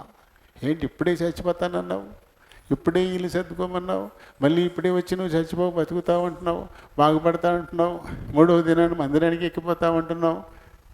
ఇది ఎలా? ఇది అలా జరుగుతుందని నాకు ఒక సూచన కావాలి అని అడుగుతా ఉన్నాడు. అది సూచన ఇవ్వకూడదు దేవుడు అసలు. ఏంటి సూచన ఇవ్వడం ఏంటి అసలు? నువ్వు బతుకుతారా బాబా అని చెప్తే మళ్ళీ నీకు మళ్ళీ సూచన కావాలా అని కూడా అనాలి. నువ్వు చేసిన పనికి ఇదే ఎక్కువ అనాలి. ఆయన ఎంత దీర్ఘశాంతుడైనా, చాలా దీర్ఘశాంతుడు కాబట్టి తనకి సూచన కూడా ఇస్తూ ఉన్నాడు. హిజ్కియాకు వచ్చిన రోగం తన అవిధేయతను బట్టి వచ్చింది. దేవుడు ఉట్టిన ఏమీ లేదు తనకు తాను తెచ్చుకున్నాడు దాన్ని. మళ్ళీ ఇప్పుడు నాకు సూచన కావాలంటున్నాడు. సూచన అంటే చూడండి 9 నుంచి 11. తాను సెలవిచ్చిన మాట యెహోవా నెరవేర్చుననుటకు ఆయన దయచేసిన సూచన ఏంటి? 10 మెట్లు ముందుకు నడిచాను కదా, అది 10 మెట్లు వెనుకకు నడిచినట్లా నీకు ఓకేనా అంటే ఇది అసంభవం. నీడ గడియారం అన్నమాట. యెషయా 38:8 వచనం చదవండి.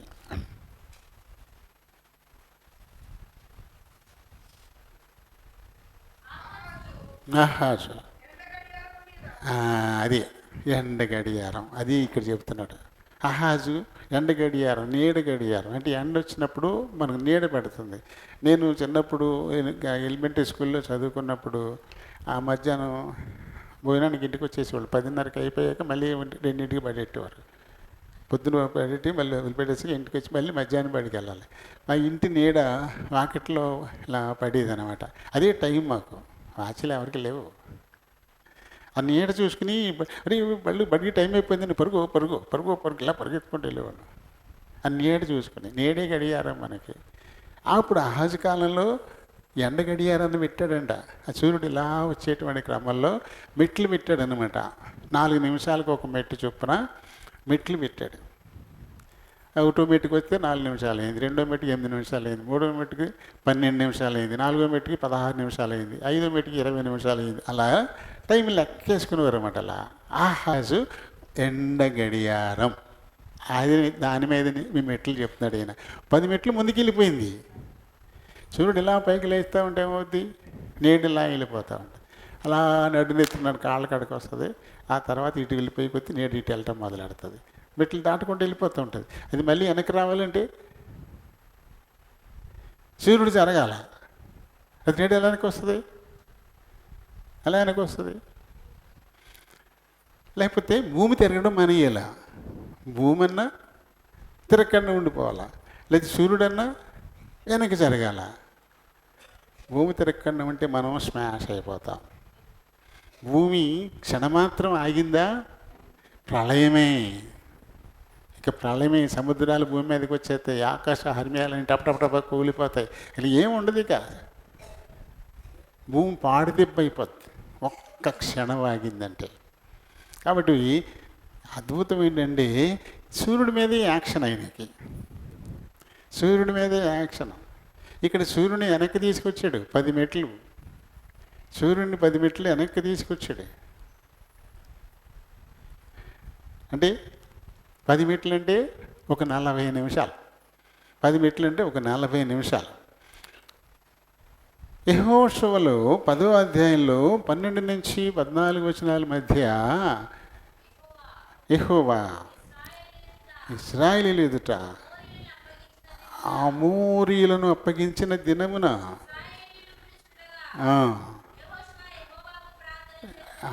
ఏమని ప్రార్థన చేశాడు చూడండి. సూర్యుడా నువ్వు గిబియోన్లో ఆగిపో, చంద్రుడా నీవు అక్కడ నిలిచిపో. జనులు తన శత్రువుల మీద పగ తీర్చుకుంటున్నారు, అది జరిగేదాకా నువ్వు ఆగిపో అక్కడ. అంటే పొద్దు కుంకితే యుద్ధం ఆపేయాలి. పొద్దు కుంకిన తర్వాత యుద్ధం చేయకూడదు. ఇంకా అది యుద్ధ నియమం. శత్రువులు లొంగిపోతున్నారు, ఇంకెక్కువసేపు ఉండి చంపేస్తారు, చచ్చిపోతారు అందరూ. అయినా సరే పొద్దు కుంకిందంటే ఆపేసి వెళ్ళిపోవాలి. వాళ్ళు మళ్ళీ వెళ్ళిపోయి ఇంకా కొంతమందిని ఎక్కువ మందిని కూర్చుకుని మళ్ళీ రేపొద్దున ఎక్కువ మందిగా వస్తారు. అందుకని చెప్పేసి యెహోషువ ప్రార్థన చేశాడంట, సూర్యుడు ఆగిపో, యెహోవా ప్రజలు తమ శత్రువుల మీద పగ తీర్చుకునేదాకా నువ్వు అస్తమించొద్దు, ఆగిపో అంటే సూర్యుడు ఆగిపోయాడంట ఒక రోజల్లా.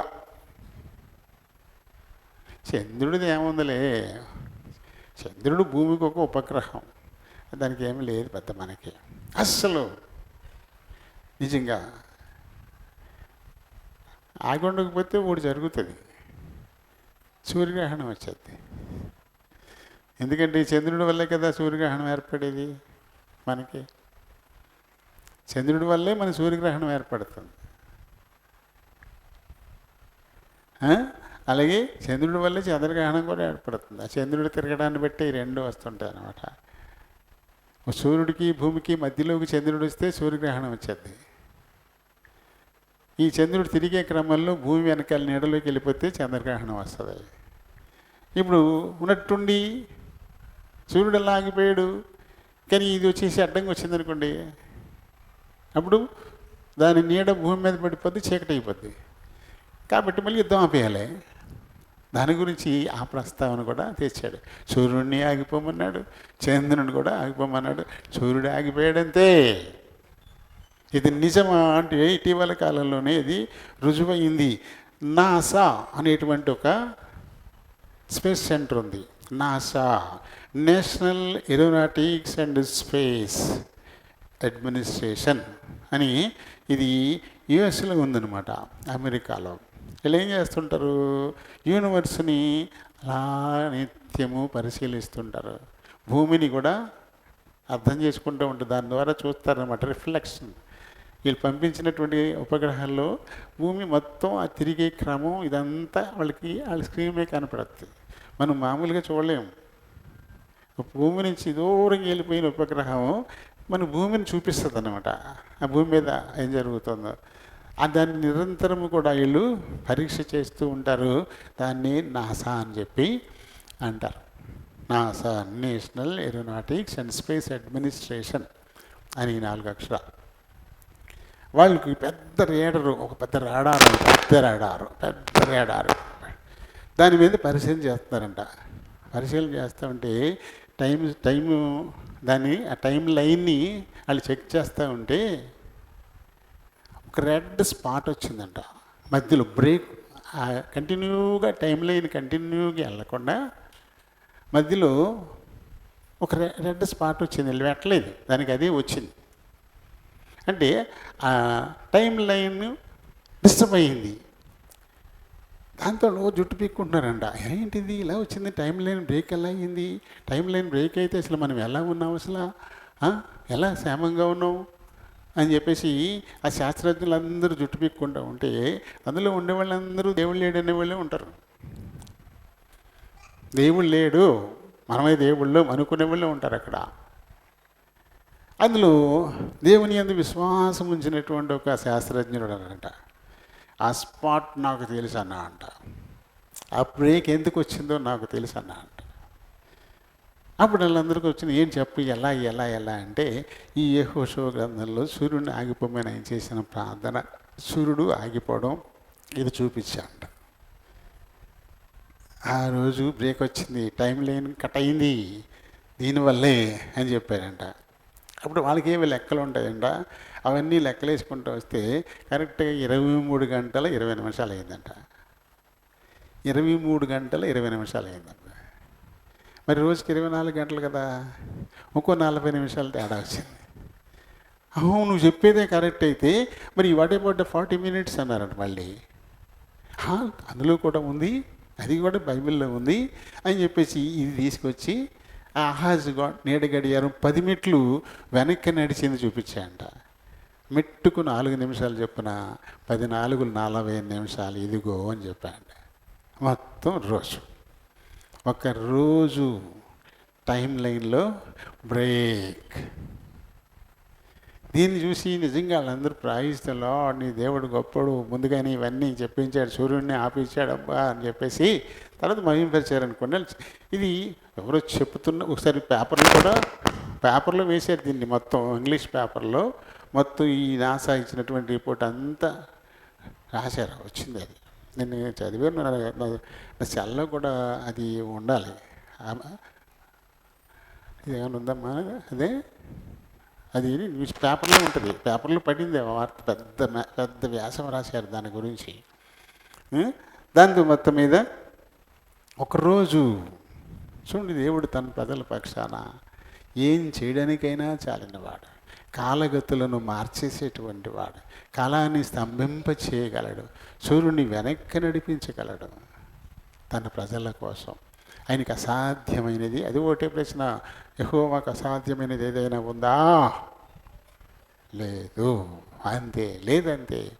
కానీ ఒక మానవుని ప్రార్థన ఆలకించి 23 గంటల 20 నిమిషాల కాలం సూర్యుడిని కదలకుండా చేసేసాడు.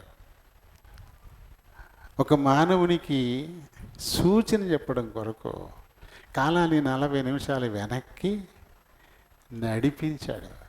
అది మన దేవుని యొక్క ప్రత్యేకత కదా. కాబట్టి ఇక్కడ స్వస్థపడిపోయాడు, లేచి వచ్చేసాడు. తర్వాత అందరూ ఆయన్ని పరామర్శించడానికి బయలుదేరుతున్నారు. బబులోను నుంచి కూడా వచ్చారంట ఈయన దగ్గరికి పరామర్శకి. ఇక్కడ కూడా మనం ఏం చేయకూడదు ఉంది. ఇక్కడ చేస్తే ఏమవుతుందో ఇక్కడ మనకు ఉంటుంది. ఈ బబులోను నుంచి ఈయన్ని దర్శించడానికి కానుకలు అవి పట్టుకొని వచ్చారంట. 12, 13 వచనాల్లో మనకి అది కనబడుతుంది. వాళ్ళు వస్తే నేను చెప్పేస్తానులేమ్మా, టైం అవుతుంది కదా.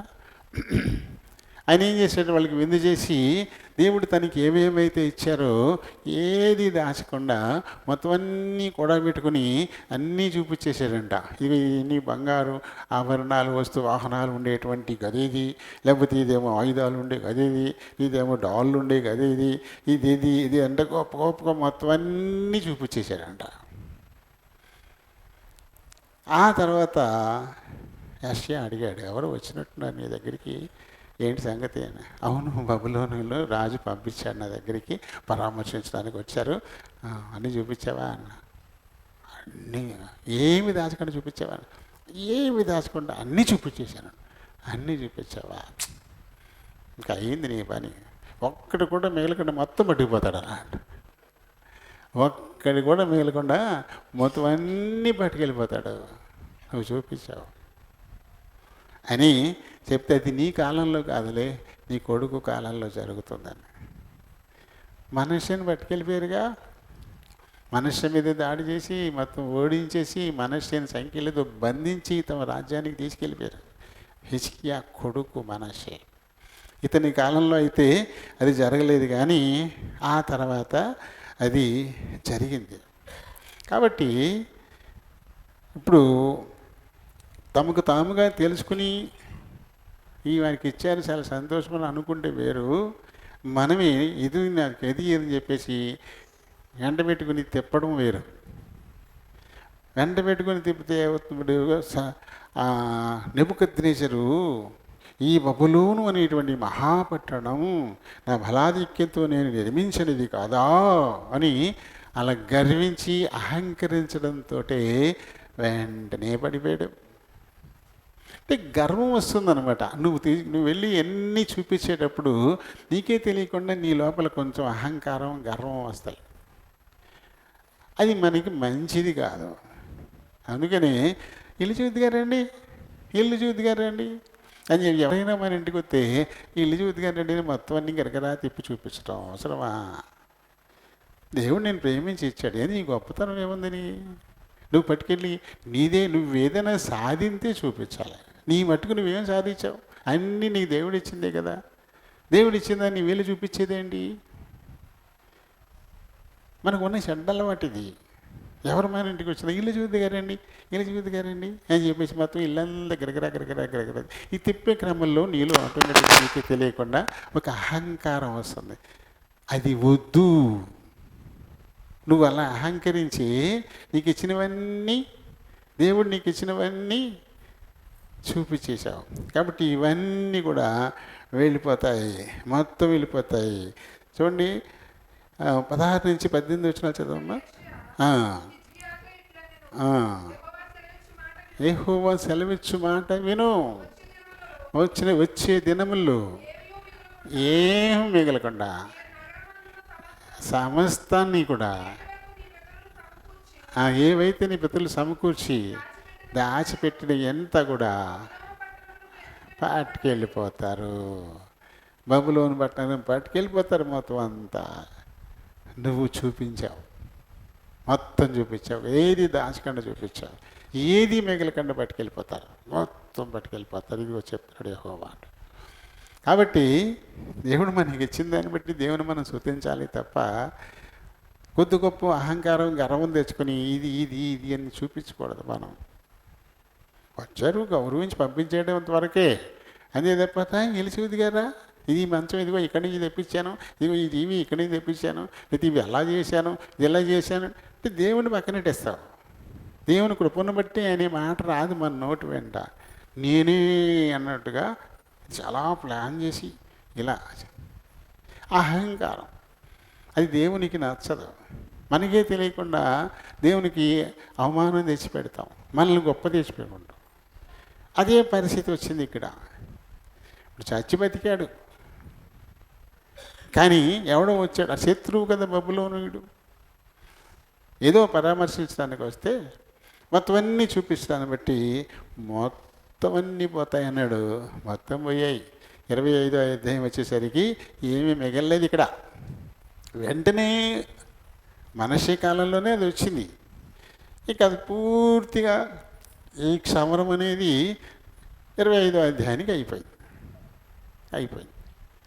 కదా. కాబట్టి హిజ్కియా నుంచి ఏం నేర్చుకోవాలి మనం? హిజ్కియా వలె హత్తుకొని నడుచుకోవడం నేర్చుకోవాలి. అప్పుడు విజయాలు పొందుతాం ఖచ్చితంగా. ఎక్కడికి వెళ్ళినా గెలుస్తాం, దేవుడు మనకి విజయాన్ని ఇస్తాడు. ఆ తర్వాత హిజ్కియా వలె మన సమస్యను మనమే పరిష్కరించుకుందామని అనుకోకూడదు. సొంత ప్రయత్నాలతో సమస్యను మనం శుభ్రంగా దాన్ని సరి చేసుకుందాం, చక్కదిద్దుకుందాం అని అసలు మనం సొంత పరిష్కారానికి వెళ్ళకూడదు. అలా వెళ్ళడం వల్లే అతనికి ఇప్పుడు ఏమొచ్చింది? రాసపుండు వచ్చింది. కారణం దేవుని నామానికి అవమానాన్ని తెచ్చిపెట్టాడు. అన్ని జనుల మధ్య ఆయన నామం దూషింపబడ్డానికి కారకుడైపోయాడు. అందుకు గాను అతనికి ఒక పనిష్మెంట్, చావుదాకా వెళ్ళినట్టే. ఆ తర్వాత హెచ్చరిక వినగానే దిద్దుకున్నాడు. హిజ్కియా వలె హెచ్చరిక వినబడగానే కన్నీరు విడవాలి, దేవుని దగ్గరికి రావాలి, ఇది నానా అని చెప్పి క్షమాపణ అడుక్కోవాలి. మన నుంచి దేవుడు ఆశించేది అదే, మన నాశనం కాదు. అక్కడ కూడా ఆయన మనకు ఒక మాదిరి చూపిస్తూ ఉన్నాడు. ఆ తర్వాత మళ్ళీ అతను వెళ్ళి మొత్తం అంతా చూపించకూడదు. 2 అనుసరించేవి ఉన్నాయి, 2 అనుసరించకూడని ఉన్నాయి. హిజ్కియా జీవితంలో 4 పాయింట్లు, 4 2 మనం అనుసరించాలి. అనుసరించకూడనివి కూడా మనకు పాఠాలే. పొరపాటున అవి చేస్తామేమో, అది ఇవి చేయకుండా ఉంటామేమో, పొరపాటున ఇది చేస్తామేమో అనేది 4 మనకు అవసరమైనవి. అది ఖచ్చితంగా పాజిటివ్ అయితే 2 ముఖ్యంగా. విజయాలు పొందాలంటే దేవుని హత్తుకుని మనం నడవడం. ఆ తర్వాత ఇచ్చిన హెచ్చరికతో కన్నీరు విడిచి పశ్చాత్తాపడి దేవుని పాదాల దగ్గరికి రావడం దేవునికి చాలా నచ్చేటువంటి విషయం. అది ఎంత నచ్చిందంటే అహాజును ఎండ గడియారాన్ని 10 మెట్లు వెనక్కి నడిపించే అంతగా ప్రేమించాడు హిజ్కియాని, మామూలుగా కాదు కదా. అలానే ఆయన హత్తుకుని మనం నడిచిన, హృదయపూర్వకంగా పశ్చాత్తాపడిన దేవుడు మనల్ని కూడా అంతగానే ప్రేమిస్తాడు. అంతగా అసాధ్యాలు సుసాధ్యాలు మనకు చేసేవాడుగా ఆయన ఉన్నాడు. కాబట్టి ఎందుకంటే ఆరాధించడానికి ఎక్కువ కారణాలు మనకేమీ అక్కర్లేదు. దేవుడి మాటల్ని దీవించునుగాక. Praise the Lord. ప్రార్థన చెప్పుకుందాం. ప్రేమ కలిగిన మా ప్రియ పరలోకపు తండ్రి, కృప కలిగిన మా దేవ, వందనాలు స్తోత్రాలు నాయన. మీ కృప చొప్పున ఇంతవరకు మా మధ్య నుండి ఒక 3 పునరుత్థాన దినాలుగా హిజ్కియాని గురించి మాకు నేర్పించిన ఆత్మీయ సత్యాలను బట్టి హృదయమారా మీకే కృతజ్ఞత ఆస్తుతులు నాయన. మరి ఒక మంచి మార్గదర్శకాలను మా ముందు పెట్టారు నాయన. హిజ్కియా మిమ్మల్ని హత్తుకొని నడిచినప్పుడు అతను ఎక్కడికి వెళ్ళినా అతనికి మీరు విజయాలు ఇచ్చారు. ఆయన పరాధీనమైనటువంటి ఇజ్రాయేల్ యూదా ప్రాంతాలని తను విడిపించుకోగలిగాడు. ఫిలిస్తీన్లను సమూలంగా గెలవగలిగాడు. అయితే ఆ తదుపరి మరి అష్షూరీయులు వచ్చినప్పుడు తనకు తానుగా సమస్యను పరిష్కరించుకుందామనుకున్నప్పుడు మీ నామానికి అవమానాన్ని తెచ్చిపెట్టాడు. ఫలితంగా అతని మీద మీరు ఒక ఉగ్రతనిచ్చారు. చనిపోవడానికి కారణమయ్యే ఒక క్యాన్సర్ వ్రణాన్ని అతనికి మీరు పుట్టించారు. ఆ తదుపరి యెషయా ద్వారా మీరు హెచ్చరించినప్పుడు తను కన్నీరు విడిచాడు. మీ పాదాల దగ్గరకు వచ్చాడు. నాయన, ఈ రకంగా మేము పశ్చాత్తాపడితే మీకు ఎంతో సంతోషం. కాబట్టి వెంటనే మళ్ళీ నువ్వు చచ్చిపోవని చెప్పించారు. 15 ఏళ్ల ఆయుష్యమును కూడా ఆయనకి ఇచ్చిన వారిగా ఉన్నారు. అతని కోసం అహాజు ఎండ గడియారాన్ని 10 మెట్లు వెనక్కి నడిపించిన వారిగా కూడా ఉన్నారు. అలానే తండ్రి, ఆ తదుపరి బబులోనీయులకి మొత్తం మీరేమైతే ఇచ్చారో అవన్నీ కూడా ఎంతో చాలా గర్వించి అన్నీ చూపించుకుంటూ పోయాడు. దాంతో మొత్తం అంతా పట్టుకెళ్ళిపోతారని మీరు హెచ్చరించారు. దాన్ని మీరు అతని కుమారుని కాలంలో నెరవేర్చారు. 2వ రాజు 25కి వచ్చేసరికి అది పరిపూర్ణమైపోయింది. కాబట్టి నేను హిజ్కియాని బట్టి ఏం చేయాలో ఏం చేయకూడదో మీరు మాకు నేర్పించారు. కాబట్టి ఇది మా హృదయంలో నాటుకొని ఆ ప్రకారంగా మేము నడుచుకోవడం ద్వారా నాయన మమ్మల్ని బట్టి మీ నామం ఘనపరచబడేలా నడుచుకోవడానికి సిద్ధపరచమని కోరుచు బ్రతిమాలుకుంటున్నాను. ఇప్పుడు ఆరాధించిపోతున్నారు. మీరు ఆత్మయ్య ఉన్నారు కనుక ఆత్మతోనూ సత్యముతోనూ ఆరాధించలాగున సహాయం చేయమని ప్రభువైన యేసు నామములో ఈ మనవులు సమర్పిస్తున్నాను మా పరమ తండ్రి. ఆమేన్. మత్తయి సువార్త 3వ అధ్యాయము 11వ వచనాన్ని చదువుదాం. మారు మనసు నిమిత్తము నేను నీళ్లలో మీకు బాప్టిజం ఇచ్చుచున్నాను. అయితే నా వెనుక వచ్చుచున్నవాడు నాకంటే శక్తిమంతుడు. ఆయన చెప్పులు మోయిటకైనను నేను పాత్రుడను కాను. ఆయన పరిశుద్ధాత్మలోను అగ్నితోనూ మీకు బాప్టిజం ఇచ్చును. దేవుడు పరిశుద్ధ వాక్య ఎన్నికల్లో దీవించును గాక. ఆమేన్. ప్రేమ కలిగిన మా ప్రియ పరలోకపు తండ్రి, కృప కలిగిన దేవా, వందనాలు స్తోత్రాలు. మీ కృప చొప్పున మరొక మారు మీ కృపాశ్రయతకు రావడానికి మీరు సహాయపడ్డారు. అందుకు వందనాలు. చదవబడిన లేఖన భాగాన్ని దీవించండి. లేఖనాన్ని బట్టి దేవుని బలహీన ప్రభా మరొకసారి నిలబడిపోతున్నాను. నన్ను కొద్ది నిమిషాలు నన్ను బలపరచండి తండ్రి. మీ చిత్తానుసారమైన మాటలు నా నోటి నుంచి మీరే మాట్లాడుకుని నాకు మాకు కావలసిన ఆత్మీయ ఆహారం అనుగ్రహించండి. నేను వచ్చిన వారెల్లా కొద్ది సమయం తమ హృదయాలు చెవుల్ని పరలోకపు గౌని వైపు కేంద్రీకరించేలాగా సహాయం చేయమని ప్రభువును మా రక్షకుడునైన యేసు నామములో మనములు సమర్పిస్తున్నాను మా పరమ తండ్రి. ఆమేన్. Praise the Lord. ప్రభునామలందరికీ వందనాలు. మరొక మారు ప్రభు కృపాసనకు వస్తున్నాము. మరి మన పితరుడైనటువంటి బాప్తిస్మం ఇచ్చే యోహాను, మరి తన ద్వారా దేవుడు మన కోసం చెప్పించినటువంటి మాటలను మనం ఇందాక కొద్ది భాగాన్ని చూసాము. ఇక్కడ ఈ 11వ వచనం దగ్గరికి వచ్చేసరికి ఇక్కడ ఈయన యేసు ప్రభుని మన ముందుకు తీసుకొస్తా ఉన్నాడు.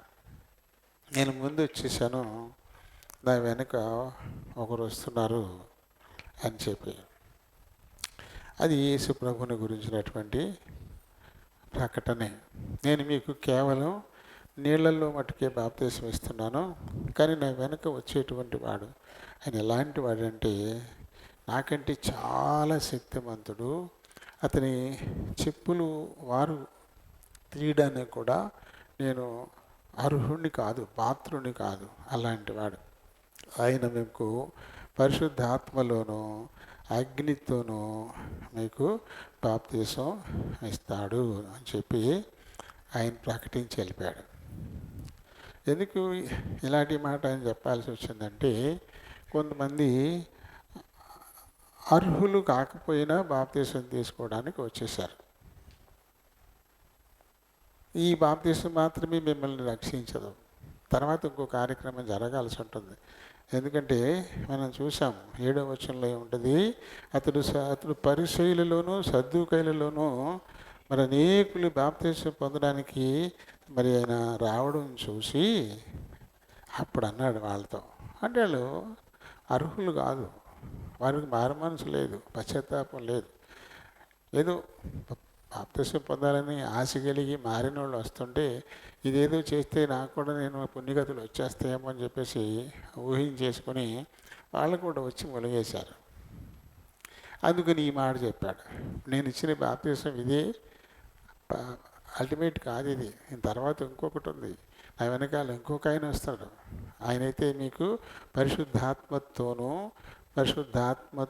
అంటే ఇక్కడ తన పక్కన అంకే చూడండి, పరిశుద్ధాత్మలోను అన్న దగ్గర 2 అంకేసి కింద రాశాడు, పరిశుద్ధాత్మతోనూ లోను. ఇది జరిగింది కదా అపొస్తలుల కార్యాల్లో 2వ అధ్యాయంలో.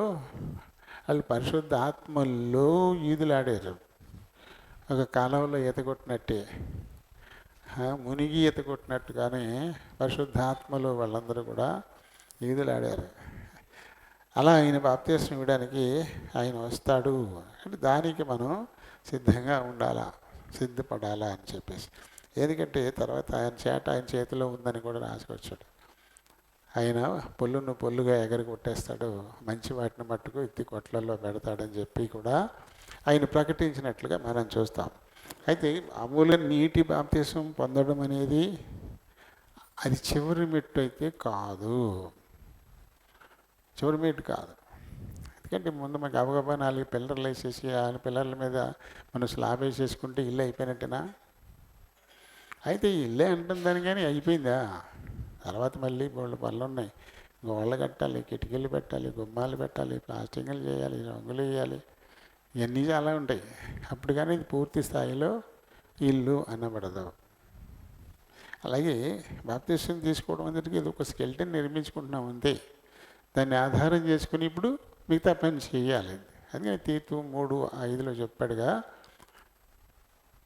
తీతు 3:5 మనము నీతిని అనుసరించి చేసిన క్రియల మూలంగా కాక కేవలం దేవుడు తన కనికరం చొప్పునే పునర్జన్మ సంబంధమైన స్నానము, అది నీటి బాప్తిస్మం.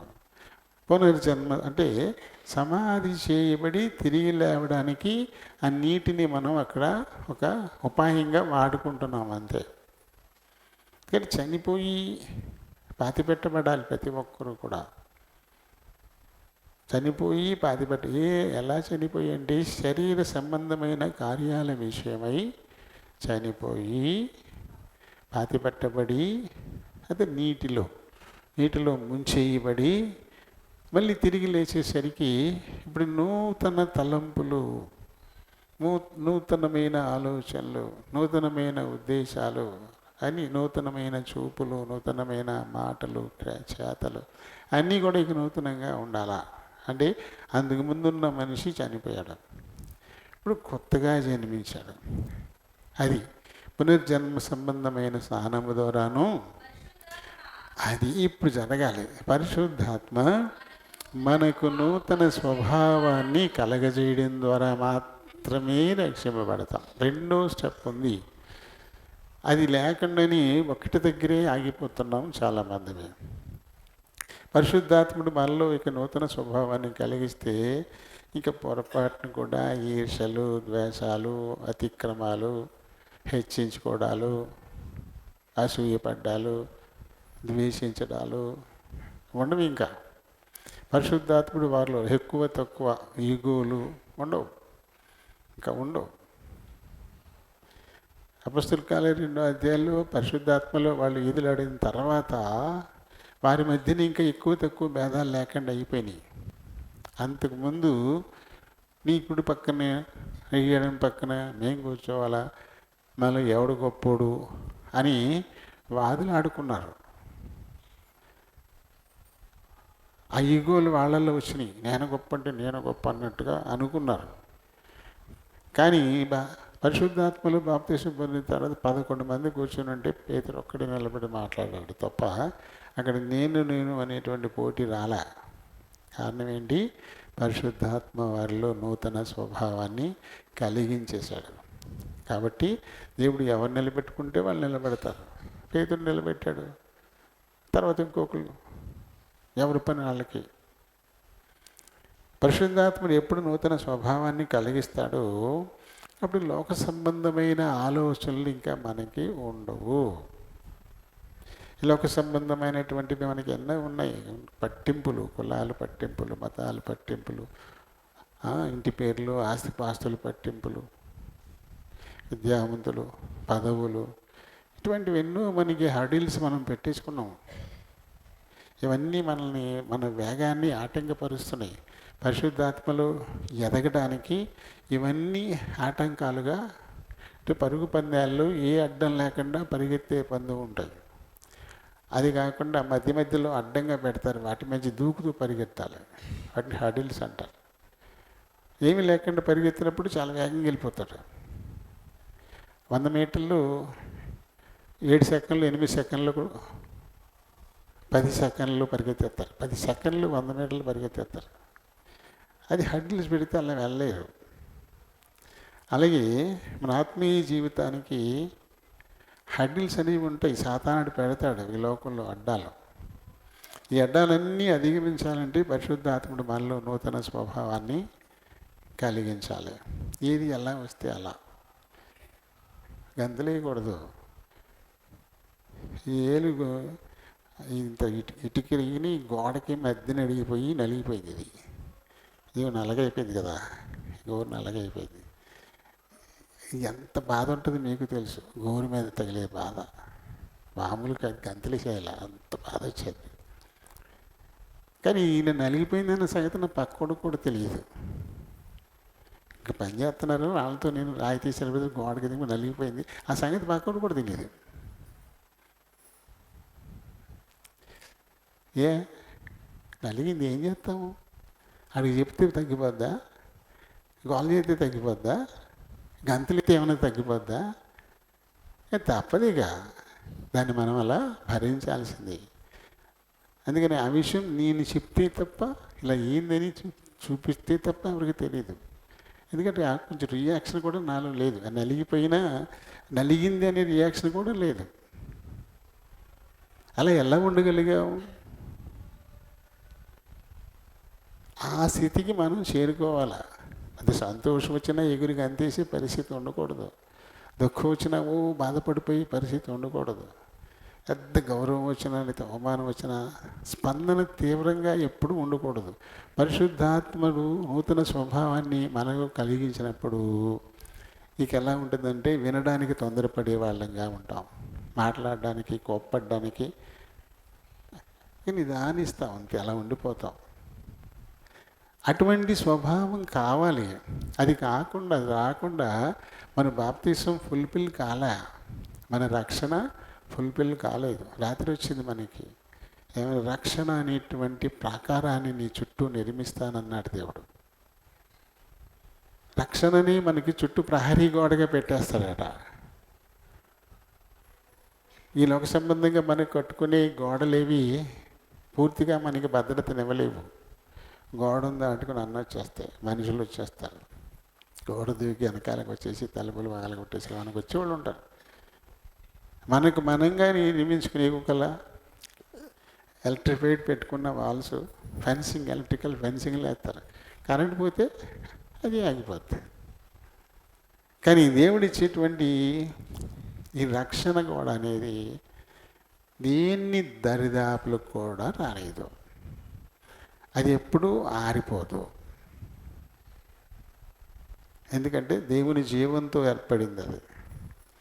కాబట్టి అటువంటి రక్షణ ప్రాకారం మన చుట్టూ దేవుడు పెట్టడానికి సిద్ధంగా ఉన్నాడు. అందుకు మనల్ని మనం ప్రిపేర్ చేసుకోవాలి మనకు మనం. కానీ కొన్ని త్యాగాలు దేవుని కోసం చేయాలి, తప్పదు. కొన్ని వదులుకోవాల్సిందే. అది నిన్న వాళ్ళ అత్తగారు ఇంటికాడ క్రిస్మస్ చేసుకుంటారు. మరి ఈరోజు నిన్న శనివారం కార్యక్రమం ఉంది, ఇక ఆదివారం ఉంది. ఎలా వెళ్ళిపోతాడు? వెళ్ళిపోతే మరి ఈ సౌండ్ సిస్టమ్ కీబోర్డ్లు ఎలా చూస్తారు? వాళ్ళని పంపిస్తాడు, భార్య పిల్లల్ని పంపిస్తాను ఉండిపోయాడు. మరి ఎప్పుడు వాళ్ళతో మరి కుటుంబం వెళ్తారు కదా. అది మీరు ఎవరైనా అవసరతో ఏం చేస్తారు? శుభ్రంగా చెక్కేస్తారు. అంతే. మీరు ఆదివారం కదా ఎలా కుదురుద్ది అనుకుంటారా? మొదలుకంటే వెళ్ళిపోతారా? మరి మాకుందా స్వేచ్ఛ? అలా మేము వెళ్ళిపోగలమా?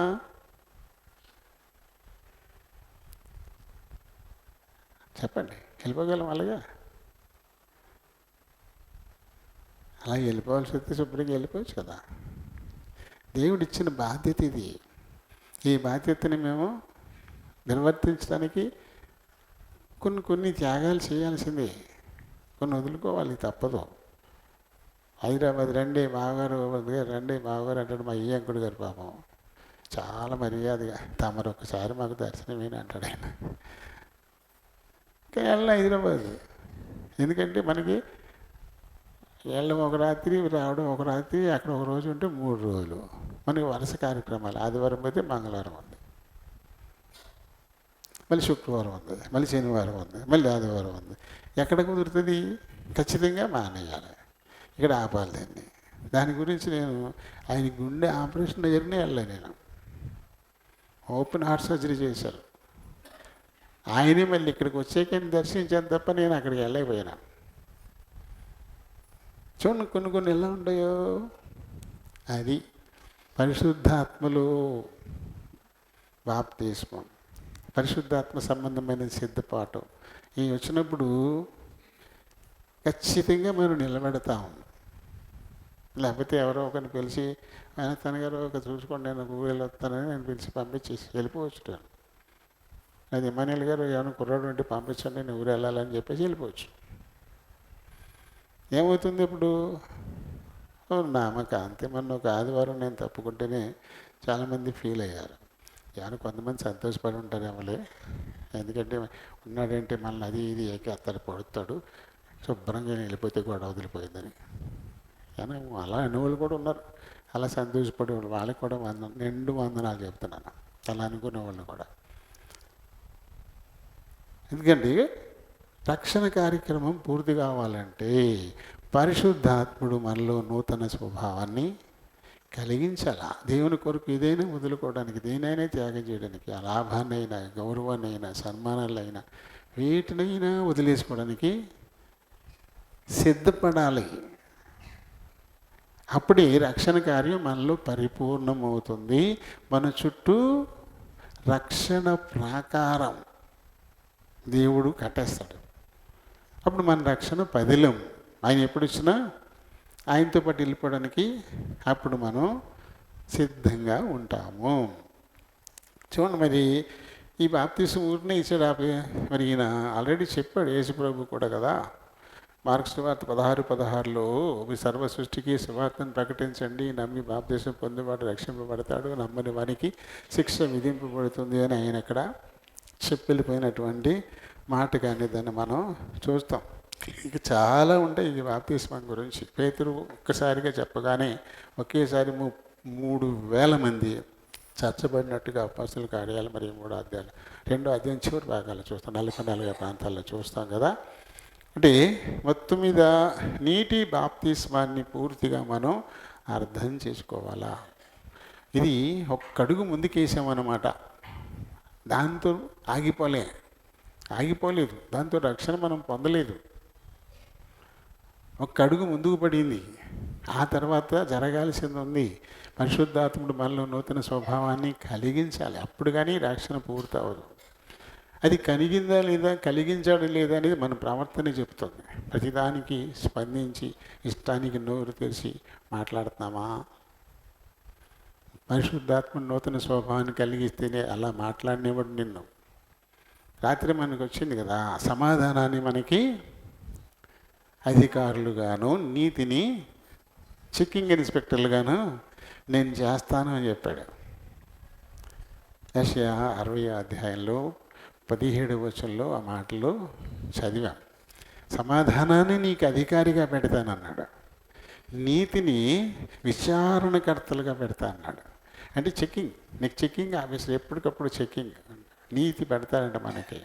ఇప్పుడు ఎక్కడ తప్పు మాట్లాడుతున్నాం, ఎక్కడ తప్పు అడిగేస్తున్నాం, ఎలా తప్పుగా వెళ్తున్నాం, వెంటనే అది ఏం చేస్తుంది, చెక్ చేస్తుంది. ఇది రాంగ్, ఇది చేయకూడదు, నువ్వు ఇలా చేయకూడదు, ఇలా మాట్లాడకూడదు, ఇలా ఆలోచించకూడదు, ఇలా అడుగులు వేయకూడదు అని చెప్పేసి రెడ్డింగ్కి రౌండ్లు చేస్తానమాట. చూడండి, బళ్ళు మాస్టర్ ఏం చేస్తారు, చెక్ చేస్తారు కదా, కాపీలు చూసి రాతలు ఇంకా నోట్స్లు చెక్ చేసినప్పుడు తప్పులు వచ్చిన కాడ రెడ్డింగ్తో రౌండ్ చేసి కింద రిమార్క్ రాస్తారు, అక్కడ ఇలా రాయకూడదు, అక్కడ ఇలా చేయకూడదు అని. అలాగే నీతిని మనకి చెక్కింగ్ ఇన్స్పెక్టర్గా పెడతా అంట దేవుడు. చెక్ చేస్తూ ఉంటాడు ఎప్పటికప్పుడు మనల్ని. ఎప్పుడు జరుగుతుంది? పరిశుద్ధాత్ముడు నీలో నూతన స్వభావాన్ని కలిగిస్తేనే. అది లేనప్పుడు అది జరగదు. మన రక్షణ మనకి ఇప్పుడు పరిపూర్ణం కాదనమాట. కాబట్టి ఈ బాప్తిస్మాన్ని మనం అర్థం చేసుకోవాలా. ఇది పూర్తిగా రక్షణకి మూలమైంది కాదు, ఇది ఒక అడుగు మాత్రమే. తర్వాత పరిశుద్ధాత్ముడు నాలో మంచి కార్యాన్ని జరిగించాలి అని చెప్పేసి. చూడండి, మరి దేవుడు మృతి చెందాడు కదా, యేసు ప్రభు మృతి చెందాడు.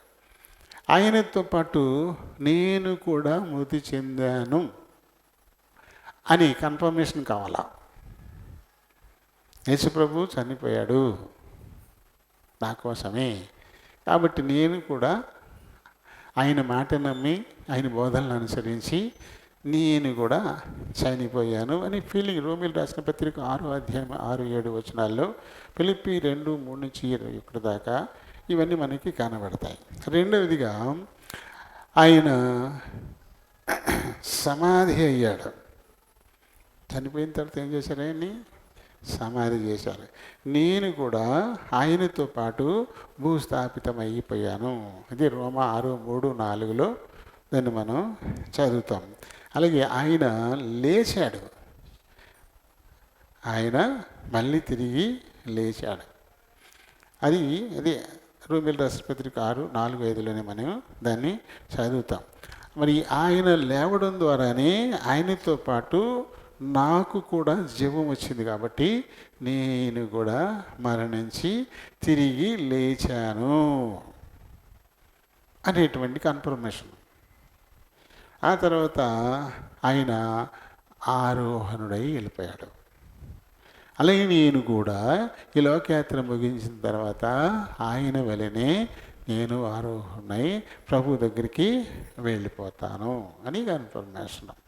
ఇది ఎప్పుడు వస్తుంది?